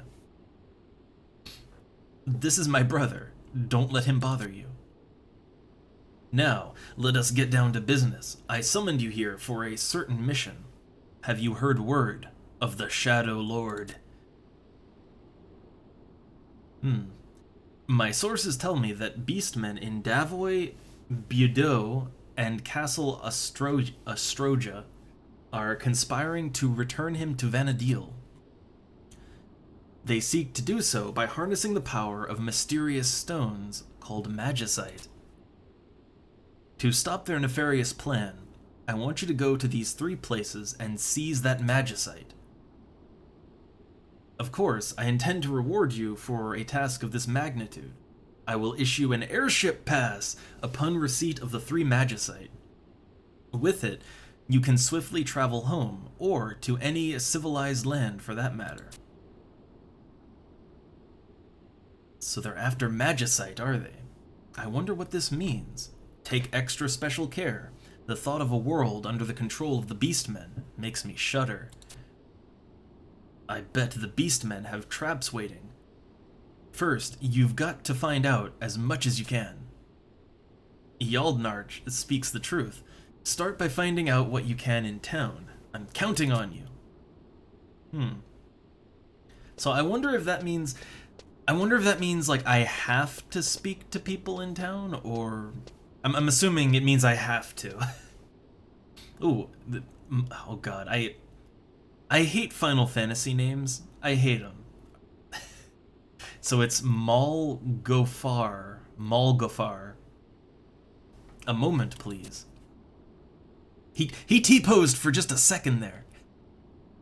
By the order of His Grace, we have decided to seek the assistance of the Tenshodo, the organization run by that Aldo fellow. This secret dispatch outlines our wishes. Would you be so kind as to deliver it to him? Okay, Aldo. He is a man of many talents. It would be wise to seek his acquaintance. Good luck. So, okay, I know where the Tenshodo is in Juneau, but I'm not sure I can... I might have to buy a letter or something. I don't know. I have good faction standing with the Tenshodo, but I might need a like an invite to it. And I'm not sure that's where Aldo is, but probably. Okay, so I've started that quest. That's nice. I'm getting really off course of what I... Okay, so like what I wanted to do, right? What I wanted to do was to do my supply quest so that I can... You know, so that I can teleport to Elshimo and Volbau, because those are both open for Sandoria right now, and I think they're the only outposts I need still. Well, there's a couple more, but I can't physically get to them, right? Like there's the archipelago, but I don't even know if that has an outpost. I don't even know, but I can't get there anyway, so that doesn't matter. Now, in the embassies to the other nations, there's always like a signet guy. Like there's a guy that can kind of, you know, get you the things you need, but I don't think there is here. I don't think there's one of those guys here. Okay. So then I'm gonna have to go back to Sandoria if I want to get those supply quests, and I would like to do them. I'd like to do them now, here and now on the stream, because if I don't, I am very likely to forget it, and then the week will roll over and Sandoria will probably lose those outposts. So I wanna get it now. I've already missed them more than once before. Alright, I don't want to miss them again. Also, I have things on the auction house I would like to... Yeah, I'd like to sell some things. Alright, I got a bunch of lightning crystals. Ooh, they're going very nice. Very nice. I always undercut, but I try to undercut in a way that isn't gonna disrupt things too much, you know? Like, unless it's an item that I just want to get out of my inventory. If I just want to get rid of it, I don't care too much, but... Okay, this one's... So the meat's going for 4,000 each. I don't know how much it sells for just on its own. I highly doubt the coral meat sells for like 400 gil to an NPC. I highly doubt that.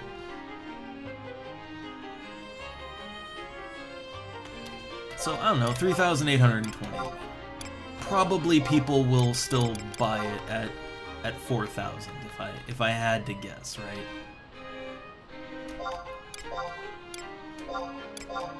Like, most people when they buy things, and I do it too, you tend to just, you know, either go for the listed price, or you go for, like, +1 or 10, and if that fails, you just give in and go at the nearest, like, 100 integer.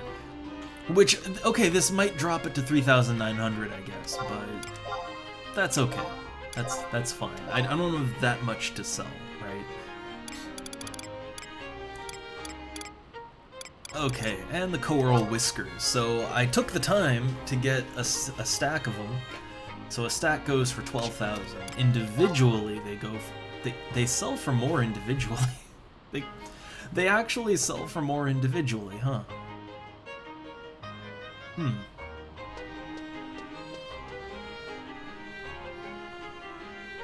Yeah, so actually I would get more money if I just, man.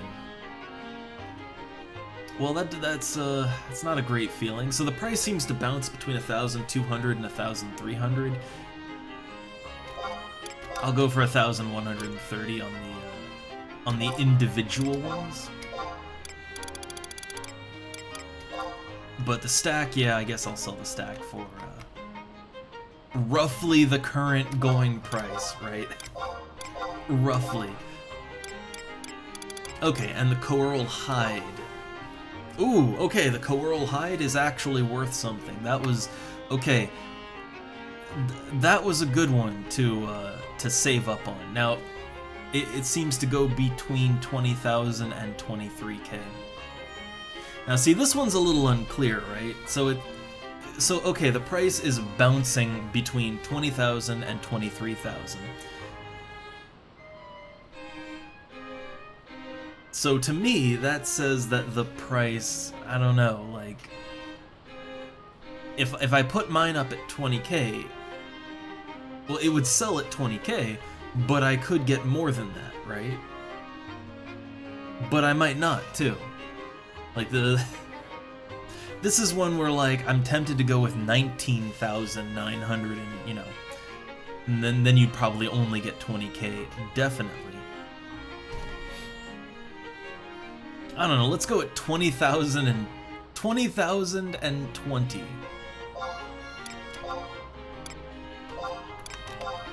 So that'll, I guess that will at the very least maintain the 20,000 price and possibly get more. I don't know, we'll see. This wolf hide's not, yeah, the wolf hide, that's not really worth much. I don't think the revival route, that's not worth much. The beast blood, the funny thing about beast blood, it actually sells for more to NPCs than it does on the auction house. You can actually make money by buying beast blood off the auction house and then selling it to an NPC. I find that hilarious.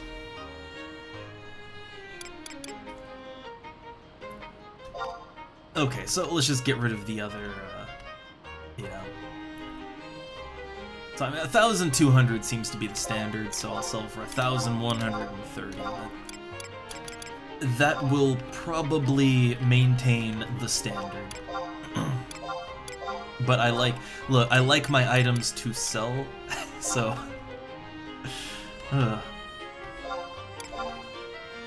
I guess the fine line... Oh, I accidentally hit no. The fine line is getting your items to sell, so undercutting, right? But not undercutting so hard that you just tank the market. Every now and then I will undercut significantly more, but it's on items where I wasn't really going out of my way to farm them or anything, and I just want it out of my inventory, or maybe it's an old weapon, and I just want to sell it back to, you know, to get my money back, roughly.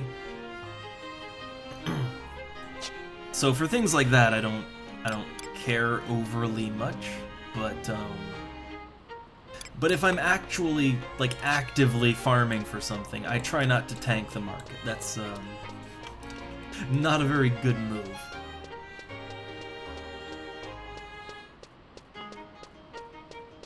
But I don't know, the market in Final Fantasy XI, it's no matter what server you go to, it's always a bit of a wild card. The auction house is a chaotic place, and that's part of why I love it. I love how, oh god, I should have checked on Hair Meat. For whatever reason, Hair Meat, like, it was going for damn near 6,000 gil. I don't understand. I don't understand that. That's what I mean when I say it's just chaos. Okay, my Empress Band is recharged. I'm not sure if the Empress Band is really the best band for me, but I don't know, it works. I get good use out of it. It's 10,000 free experience every week. I'll take that. It's been a while since I've been in my Mog house, so I'm just gonna take a quick detour into the Mog house. Also, I think, is that the Sandoria? That's the Sandoria Akaton, right? It's not, okay, it's glam. It's just glam. But you know what? I would like that. I would very much like that chest piece. That's, I see why someone would use that as an appearance item.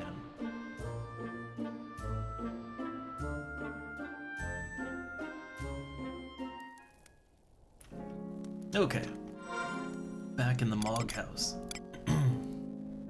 So, I have no idea if I had things on sale. Again, the last few times I've logged into Final Fantasy XI, I've just been out in Zeta killing Coeurls. Like, that's been my last few short gameplay sessions with FF11. So, I don't know if I had anything on the auction house before that. Apparently I did. So I sold some wolf hides. That's nice. And that's... Okay, I think that is the lightning crystals that I just put up for sale. So they sold already. Very nice. Oh look, someone in the link shell trying to make money. Honestly, I don't think making money in Final Fantasy XI is that hard. I think it's just that you have to commit to it. Like, however you choose to go about making gil, I think the main thing is you kinda have to commit to it, and it's not gonna be fast. I mean, unless you, I don't know, unless you're just out in the wilderness and you randomly come across a named monster, like, I don't know, let's say you're out in Gustaberg and Leaping Lizzie just spawns directly in front of you out of nowhere and you get the kill and, you know, you get the boots, right? Then, okay, yeah, that would be fast money, right? But short of that, short of the miraculous happening, short of divine intervention, whatever path you choose to make gil is going to be very slow. And the important thing, I guess, is just that you commit to it. That's how I have 600,000 gil. That did not happen overnight. Okay, I think I have a bunch of crystals in my Mog satchel. Yeah. What crystals do I have? I have a full stack of wind crystals. So I have been doing a little bit of the crafting, but I'm not really committed to it, not fully. So I'm wondering if I want to bank my fire crystals. And I guess I could bank them for now and then, you know, hold on to them. And if I get more, I guess the same deal with my light and dark crystals too. I could bank them now and then come back to them later, I guess.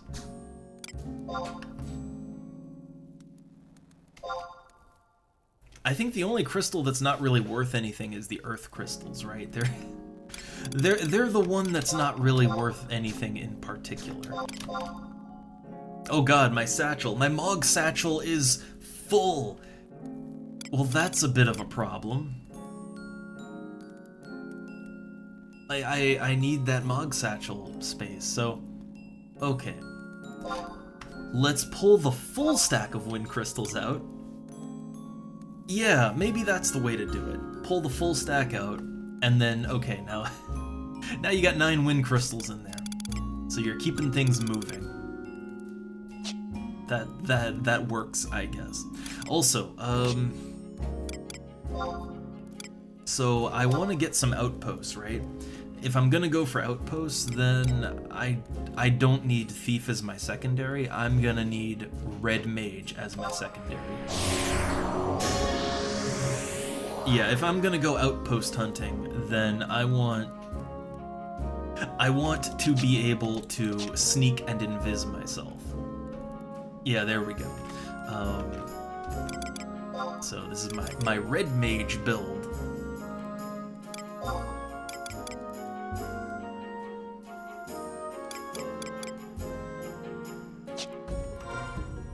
Look, appearances are important, okay? That glam. So...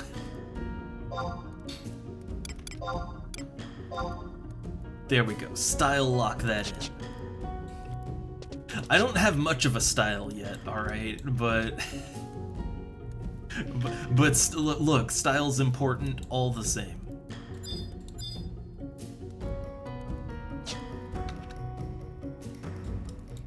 Okay, so I am Beastmaster / Red Mage. That way I can sneak and invis myself out to wherever I need to go. And I want to do this before I forget. So I've started the next nation rank quest. I have started the limit break. I've started these things. But, you know, there's no expiration date on those. There is an expiration date on the outposts. And right now, Sandoria has some outposts I want. I have the 2 northern outposts. I got Kufum. I got like the only thing I'm missing, Tulia, but I don't think there even is an outpost there. I got Li Talor. I have Araganu. Yeah, like I have all of them except for the El Shimo lowlands and uplands. But as long as you have the lowlands, honestly, the outposts they're like 2 minutes away from each other, right? So if I can get El Shimo, I'll be very happy. And the other one that I don't have is over here, Volbau, which, as far as I know... So, okay, like, even though physically, this region is connected, like, it's right next to Zulkheim, right? But as far as I know, the only way to get there, to the outpost there, is to go through Kufdal Tunnel, like, to go this way, right? As far as I know. Could be wrong about that. But I already have the outpost for Kuzat, so it's not really hard for me to, like, go, you know, teleport there, go a little bit north, get a chocobo, and then go to where I need to go, right? That's not a problem for me. So those are the 2 outposts that I really want. I want El Shimo more than I want Volbau, so I'm gonna go for that one first.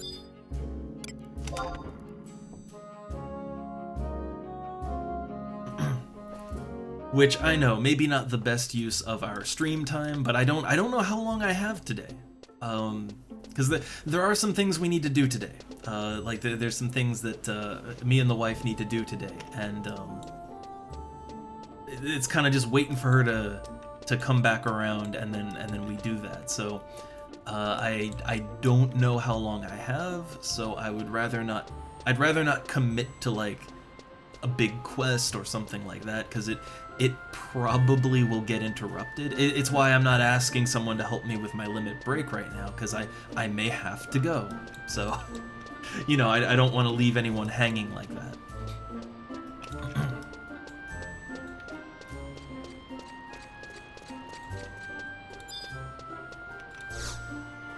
Alright, so first let's just get rid of these wind crystals. 1,500. Very, very nice. Very, very nice.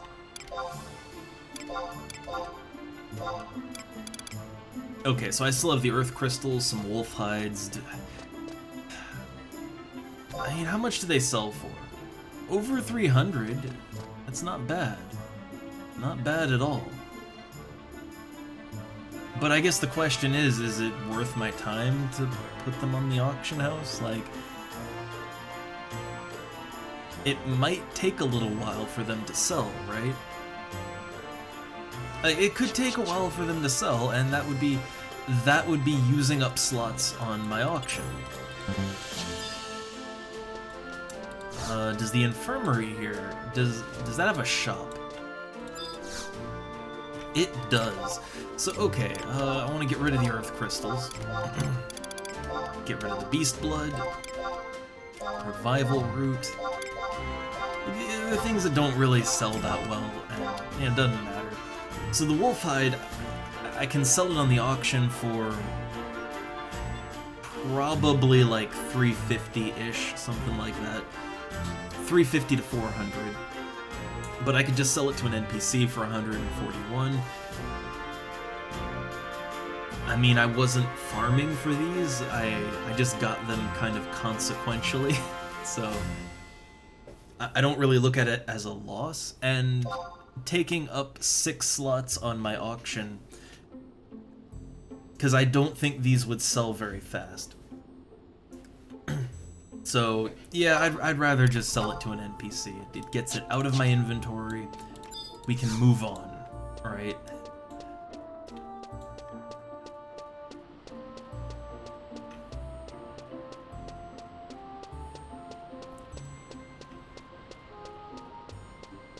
Okay, so here's where it gets a little awkward.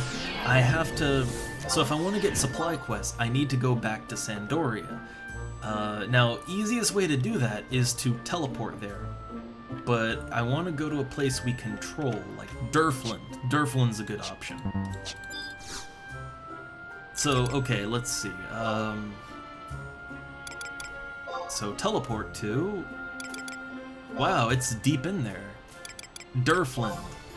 So it only costs 250 gil to teleport there, because we control it right now.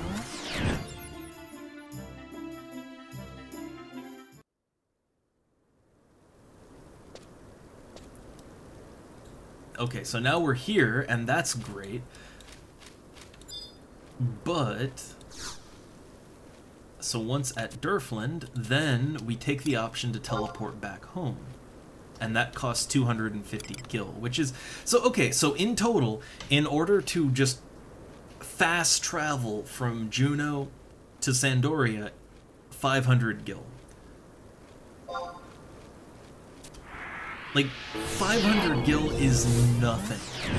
At my level, I could, I could go to a level-appropriate place and kill a few goblins, and I'd get 500 gil, you know? Like, just in raw gil drops. So 500 gil, that's no issue. Now, I wouldn't want to pay, like, 1,500 gil, which, that's how much you'd have to pay going to a non-controlled outpost. But 500 is fine. Okay, I'd like to go on a supply quest. Let's go to El Shimo Lowlands.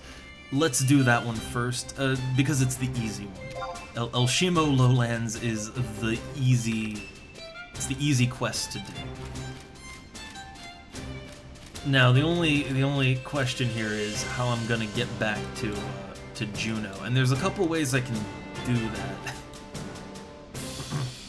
So I don't want to use my teleport scroll because that is a horrible waste. But what I could do is I could just teleport straight on out to Kufum Island. That doesn't cost me too much. But what I could also do is I could go to my Mog House and I could switch out to a level 1 job and then go outside of town, kill myself on an enemy, and that'll just teleport me back to Juno for free. Now, the thing is, it's a bit of a time waste, right? It's a bit of a time waste to do that, because I have to go to the Mog House, and, you know, swapping out will take a sec.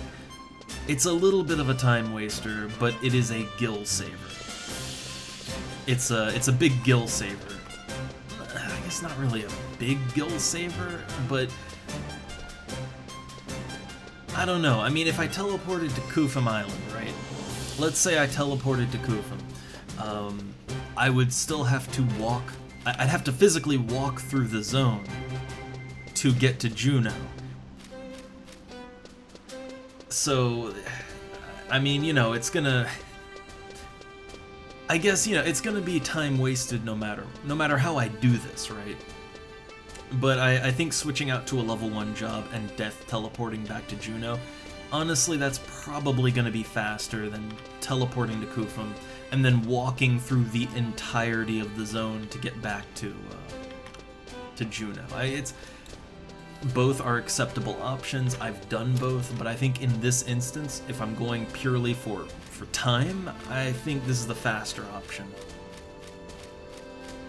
I could be wrong about that. I've never took out a stopwatch and, you know, clocked it in or anything, but I'm pretty sure this will be faster. And also it's free. I like the free part a lot.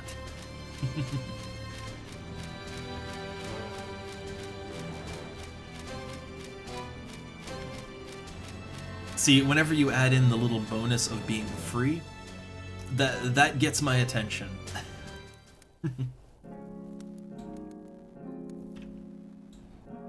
Also, I wonder if... Like, I had a lot of stuff up for sale. I wonder if any of it's sold already. Okay, no. That one lightning crystal...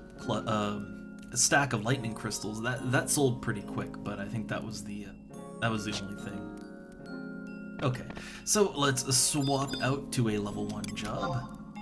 Time to ride the Death Express. Let's see, I think the job that would die the fastest would be Black Mage.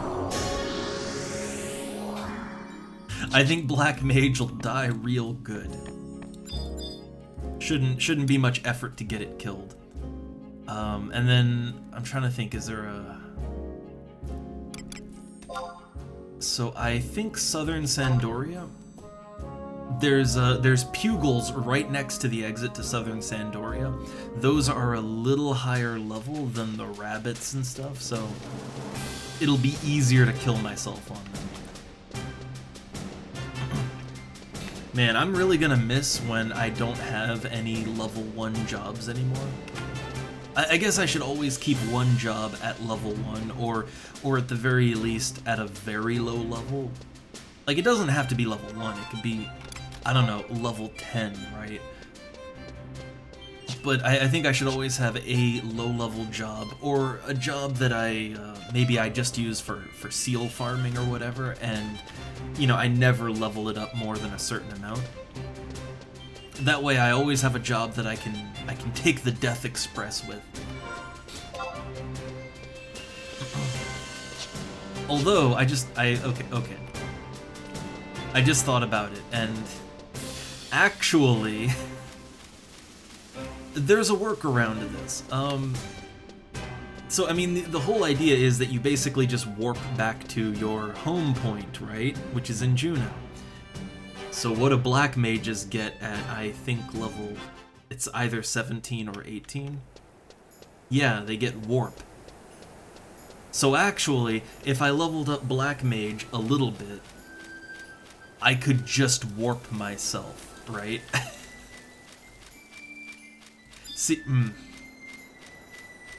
I think this is another one of those examples of where I overthink something, and I kind of mentally go the long way to get to what should be a very short conclusion. So yeah, really, I just need to level up Black Mage. If I level up Black Mage, I can warp myself. I could even make it a sub-job, and then, you know, freely warp whenever I want. I don't have to die.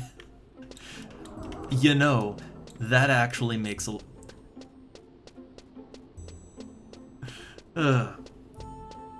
Thinking is good. I should do it more.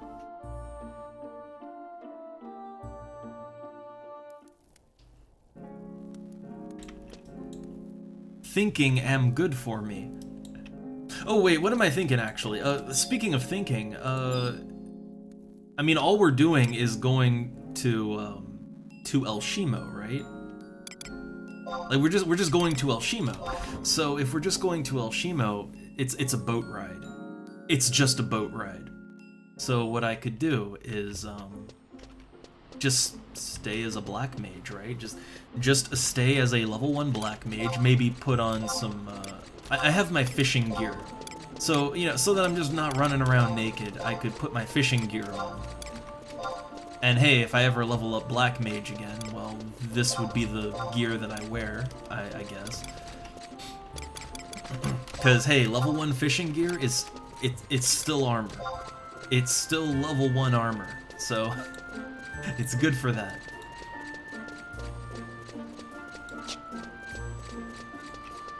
I guess also I could equip my fishing rod and I could just go fishing if I wanted, if I felt like it, I guess.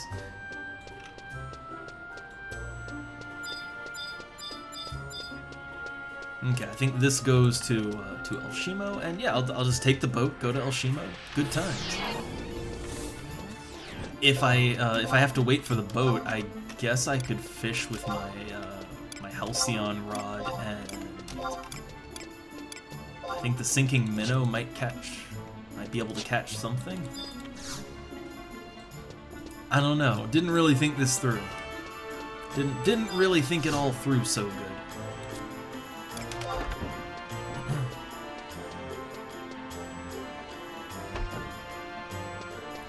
So is the boat here? Do I have to wait? I gotta wait. How long? I've gotta wait 6 whole minutes. Okay, well, yeah, I don't know if there's anything I can catch with the particular bait that I have, but you know, I can give it a shot, right? I can give it a shot.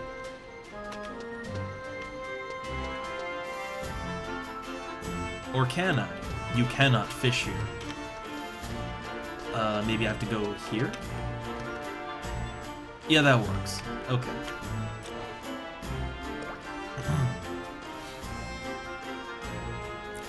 So yeah, I don't know if the I don't know if the bait that I have and the rod that I have, I don't know if I can catch. This looks to be junk. I don't need junk in my inventory. I think the shrimp lure is the one that you're supposed to use to fish in Juneau. And hey there. Oh, sorry, the very bright green text. But Lily, yeah, I just want the outpost. I'm trying to flesh out my outposts and, like, you know, see, here's the thing, right? Now, technically speaking, since my home point is in Juneau, and whenever I want to go to Elshimo, technically it's just a boat ride away, and the boat ride is not long. It's not a long ride, right? And I guess I'll catch some junk. Why not? But yeah, it's a short boat ride. It's like no more than 15 minutes or so, but the thing is, I would rather pay a little more gil even and just instantly teleport to the outpost in the jungle. I would rather do that than ride the airship.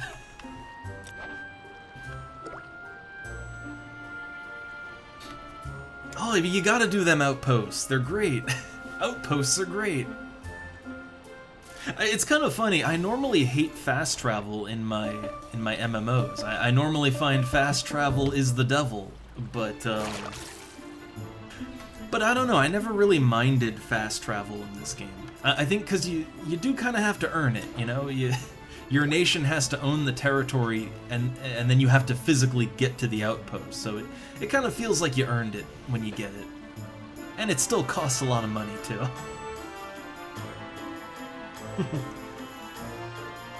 I mean, the thing is that if you if you walk, I mean, if you don't do the outpost, then you pretty much have to walk there every time, no matter what, or ride your chocobo, I guess.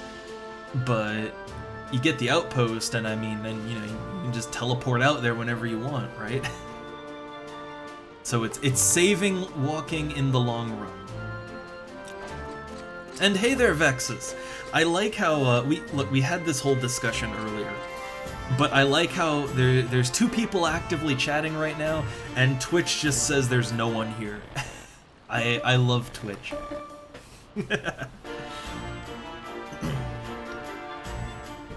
It's wonderful.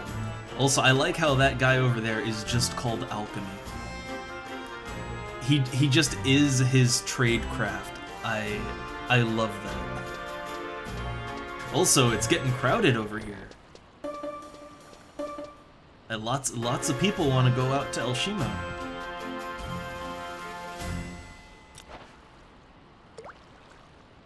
Yeah, I'm pretty sure that what I should be using to fish in Juneau, I should be using the shrimp lure. I'm fairly certain that's the correct one to use here, but I didn't plan this out. I went to the boat as a level 1 black mage, so I just kind of wanted something to do while I'm here. Let's try the worm lure, see if that gets anything. And yeah, look, everybody is just imaginary, but I love how Twitch kind of gaslights you like that. I like that. It's a great baked-in feature of Twitch. Ooh, I caught a yellow globe. What's that? A saltwater fish, famous for its venom. Well, let's try and catch some more of those.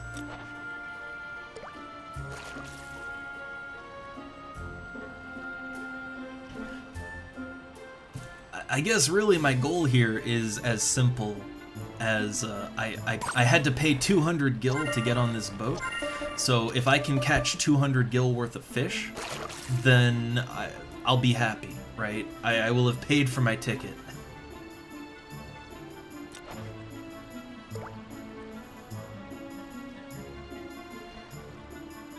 And yeah, I need to do more kick streams. That is true, but I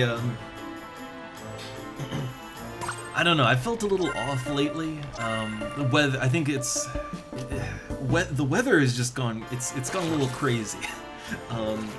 Both me and the wife are very easily affected by weather. We've noticed, and we've just had no energy. So that's been my issue. And I guess after the concert too, I was a little drained. But I noticed, oh, it's been a while since I did a Final Fantasy XI stream, so I should do that. Because I archived this, right? But we do need to get over to Kick more and do some PlayStation stuff again. I would like to maybe commit to, like, playing a longer game there, or continuing Gex. Also, hold up, it's boat time.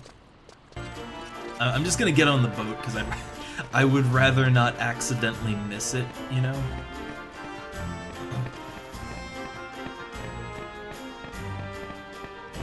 Yeah, so many people on this boat. That alchemy dude, he's I guess he's just busy.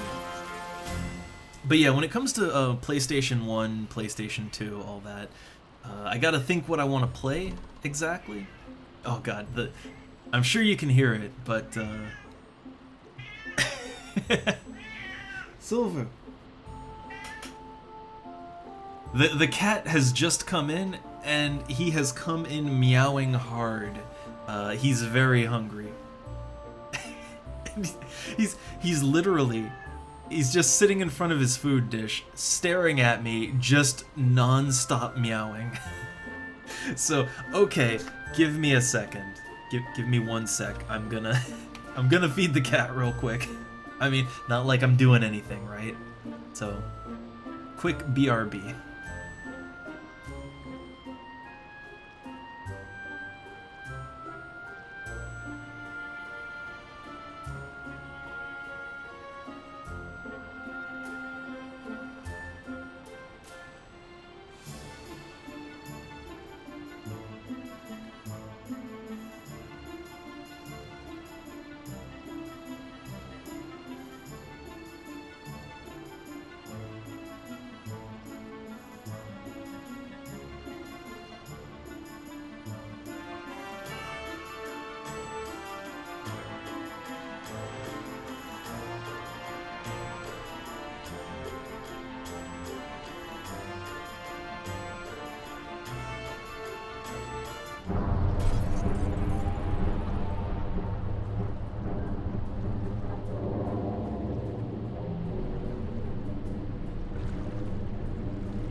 Alright, I'm back. And just in time. Just in time. But yeah, if I don't feed him, like, man, Silver will just sit there endlessly meowing. That's the kind of cat he is.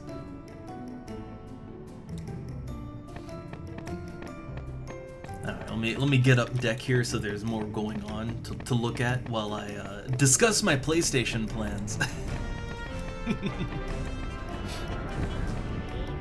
Oh man, I love I've always loved the boats and things in this game. Look, I know that I'm getting the outpost so that I don't have to do this every time I want to go to Elshima. But the thing is, I do like the boat rides. I honestly find the boat rides in this game to be very fun, and I love the look and the feel of them. It really gives you that Final Fantasy epic feel, right? It's just, I don't want to have to do this when I want to go to Elshima. I like the option to just teleport there, right? It's all about options and choices.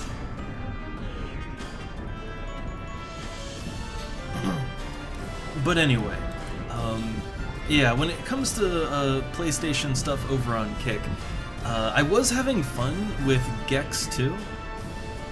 I mean, we could always just continue that, but I was thinking to maybe dig into a more long-form game. And on that, I'm not sure if I want to do a game that I know and love, or if I should do something that I haven't played before, or that I've wanted to play. Like even Gex, I've played Gex. I played Gex 2 and 3. It's been a while, but I love those games. I was thinking Final Fantasy Tactics maybe, which I've even played that on the stream before. But it's a great game. I'll play it anytime. And there's also lots of PS2 games as well that I absolutely adore. But here's the thing.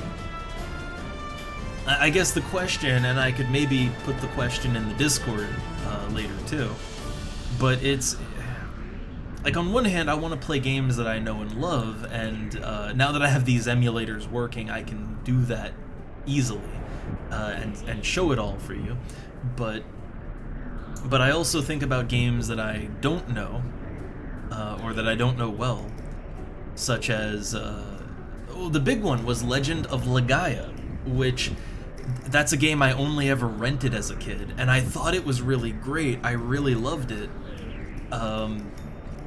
And it is a long RPG as far as I know, but I never got too far with it, and I don't know it all that well because I only rented it once, right?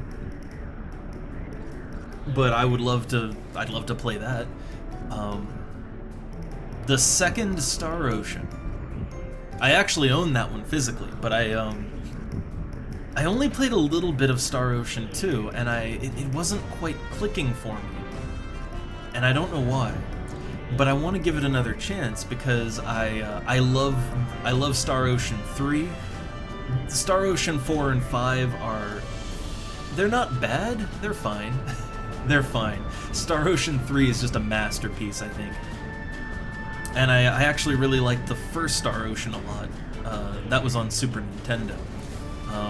So I like the Star Ocean franchise, but 2, a lot of people consider 2 to be like the height of the series. I consider 3 to be that, but for a lot of people it's 2.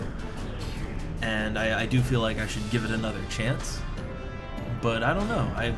I might have to put the question out there on the Discord server, because there's a lot of things I could play for you all when it comes to PS1 and PS2 games. Across quite a few genres, but I'm not really sure what I want to commit to. There's a lot of games I could just play as a one-off, right? You know, that's kind of what we did last time, right? When I played like Tale of the Sun and Gex, and I think I did a little Bubsy 3D. Yeah, there's lots of games I can play as a bit of a one-off, just to take a look at it and you know, see how that goes down. But when it comes to actually committing to a game to play, I don't know. I need a little input, I think, from everyone else on that one. So that's my thoughts on the PlayStation stuff. My main problem is I just can't decide what I want to play, because there's so many good choices.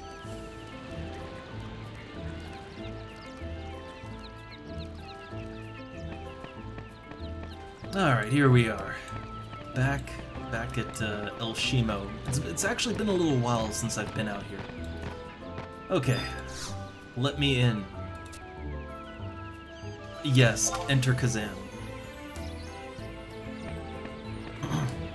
Well, I guess eventually, right? Like, given enough time, I guess I can play through all the games in existence, I guess, but the problem is I have a really big problem, and I guess this isn't PlayStation specific, this is like a life problem. It's kind of the same reason why I haven't spent any of this gil here, right? Whenever I'm presented with a lot of good choices, I can't decide. Like, I just can't choose, right? And then I just don't choose anything. And so nothing happens, right? In the context of PlayStation games, there's so many games I want to play that I both know and don't know, and I can't decide what I want to do, so I just keep putting it off, right? And I just never do anything. That's my problem. I don't know if anyone can relate, but that happens to me a lot. I guess. I mean, there is, like, I mean, you know, there's a lot of fun to be had in playing a game that you really know. Like, I love Final Fantasy Tactics. I love it. I can play through that game any day of the week, but the thing is that I don't want to just play a game. You know, I don't want to just play games I know, right? I want to do other things too. So it's yeah, I guess doing something I don't know might be better. Yay! Yeah, doing a game I don't know might be the better option. Just so I don't have that problem. I don't feel like I'm just treading water. But then, okay. So then we get to the problem of, well, what game that I don't know do I want to play? And I am really interested in Legend of Legaia, just because that's a game that I found it fascinating as a kid, but you know, I only got to play around with it as a rental, so I never got that far with it. But what I remember is that it had an interesting story, and it had interesting gameplay mechanics that weren't too different from other things, you know, but I liked it, right? So that might be a good call. There's Star Ocean 2, which I am a fan of the Star Ocean franchise. Like, I have played all the other Star Ocean games except for the newest one. I haven't played the newest one because honestly, the quality of Star Ocean games has gone down in recent years. But I'd still say I'm a fan of the franchise, right? But 2 is the only good one that I have not played yet. I'm trying to think. Oh God! You know what? You know what else I've never played? I have never played any of the Breath of Fire games, and I hear very good things about all of them, but I've never played any of them. I know there's a lot of fondness for the PlayStation Breath of Fire games, but I think they came out on consoles even before that. But I've never played any of those either, so. I've heard Legend of Dragoon brought up quite a bit. I've heard it brought up a lot, and I've looked into it, and it might be fun. I'm not sure. I definitely put it on the list of games I will play at some point. But I think the problem with Legend of Dragoon is that for me, that is a big unknown, right? Like, it's a big unknown in that I don't even know if I will like it or be interested. The other games that I haven't played, I've seen enough to know that I would like them. It's just I never got around to playing them, right? I actually have played Wild Arms. I've played there were 2 Wild Arms games, right? I played the first one and I really liked it, but I never played the second one. I have never done Suikoden though, and that's one that I've been wanting to get around to as well. Oh yeah, Grandy, I've heard good things, and I've looked into it, and that does look like something that would interest me. Again, more things to put on the list. Oh, and the wife is home. Oh.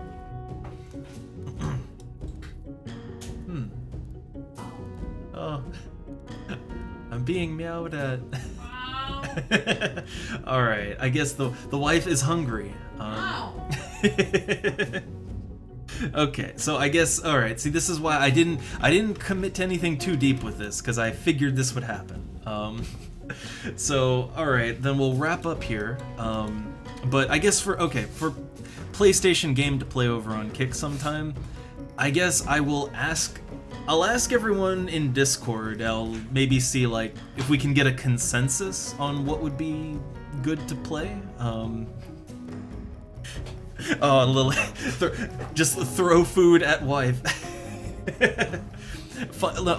Like Final Fantasy style, just raise hand up and the food just pops into wife's mouth. I mean, you can also just take a short break and then go back to stream. Well, but we wanted to... I think there were some groceries we still needed, though. Mineral water. Yeah. But aside from that, I think I got everything. Yeah, but I guess if we want to do that, then we should just do it. If you absolutely need it today and can't, Well, wait another day because I'm still...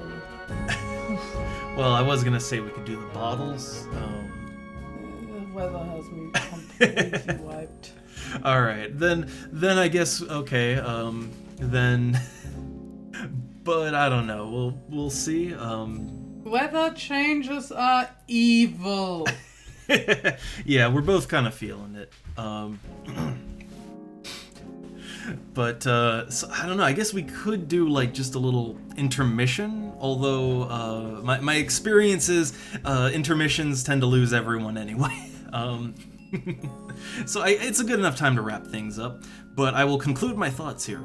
I'll ask in the Discord later and see if we can get some sort of consensus. But me personally, for PlayStation games to play over on Kick, like if we're gonna commit to a game, I'm thinking a game I haven't played but that I want to play, and I think that would be a good start for a more long-form game to get into.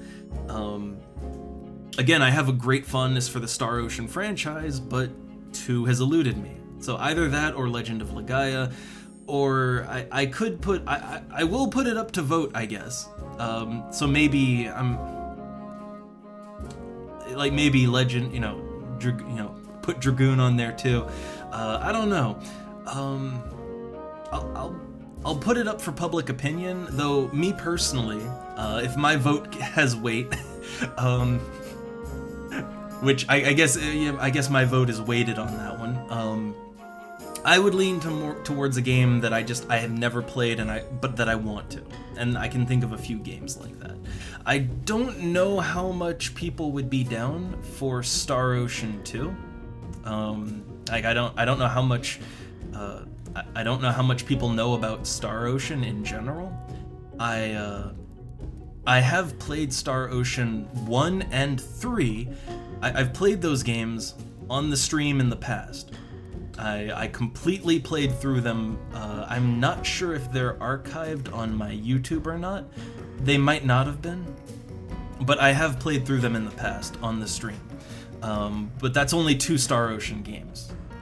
There's a lot more than 2 Star Ocean games.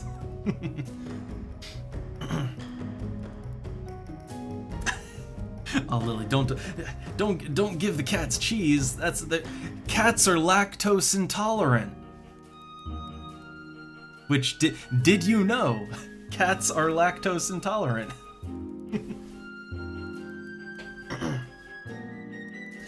But yeah, I don't know. I guess okay. Here's my vote for PlayStation game to long form. My vote is for Star Ocean 2. It's a split vote. Star Ocean 2 or Legend of Legaia. It's a coin flip for me, right? But I don't know how interested in those 2 games anyone else would be. But it would be new for me. But I will also, yeah, like other games can also vote for that. Like I'll go with the will of the people on this one. All right, we'll treat it very democratically. So will of the people, although there's my vote.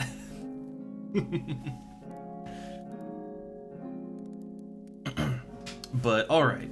But that's for another stream, for another day, in another place. For now, with Final Fantasy XI, we're done for now. I started some things. I started my rank 5 mission. I started my limit break 2, and I got an outpost done. All right. So I have to do those missions, and I have to get the second outpost that I wanted, but I got some things done on the stream that I wanted to. I'll probably offline most of this, especially the things that need other people to help. Whenever I need other people to help me, I tend to offline that because I can never get people to help me while I'm streaming. It just never works out. Alright, so for now, that's all. I hope you all had fun. Those of you who were chitter-chattering away, I always love and appreciate it. And those of you that are just here and Twitch says you're not here, I still appreciate that all the same, even if Twitch doesn't. So with that, let's get out of here. I will see you guys next time. Have a good one.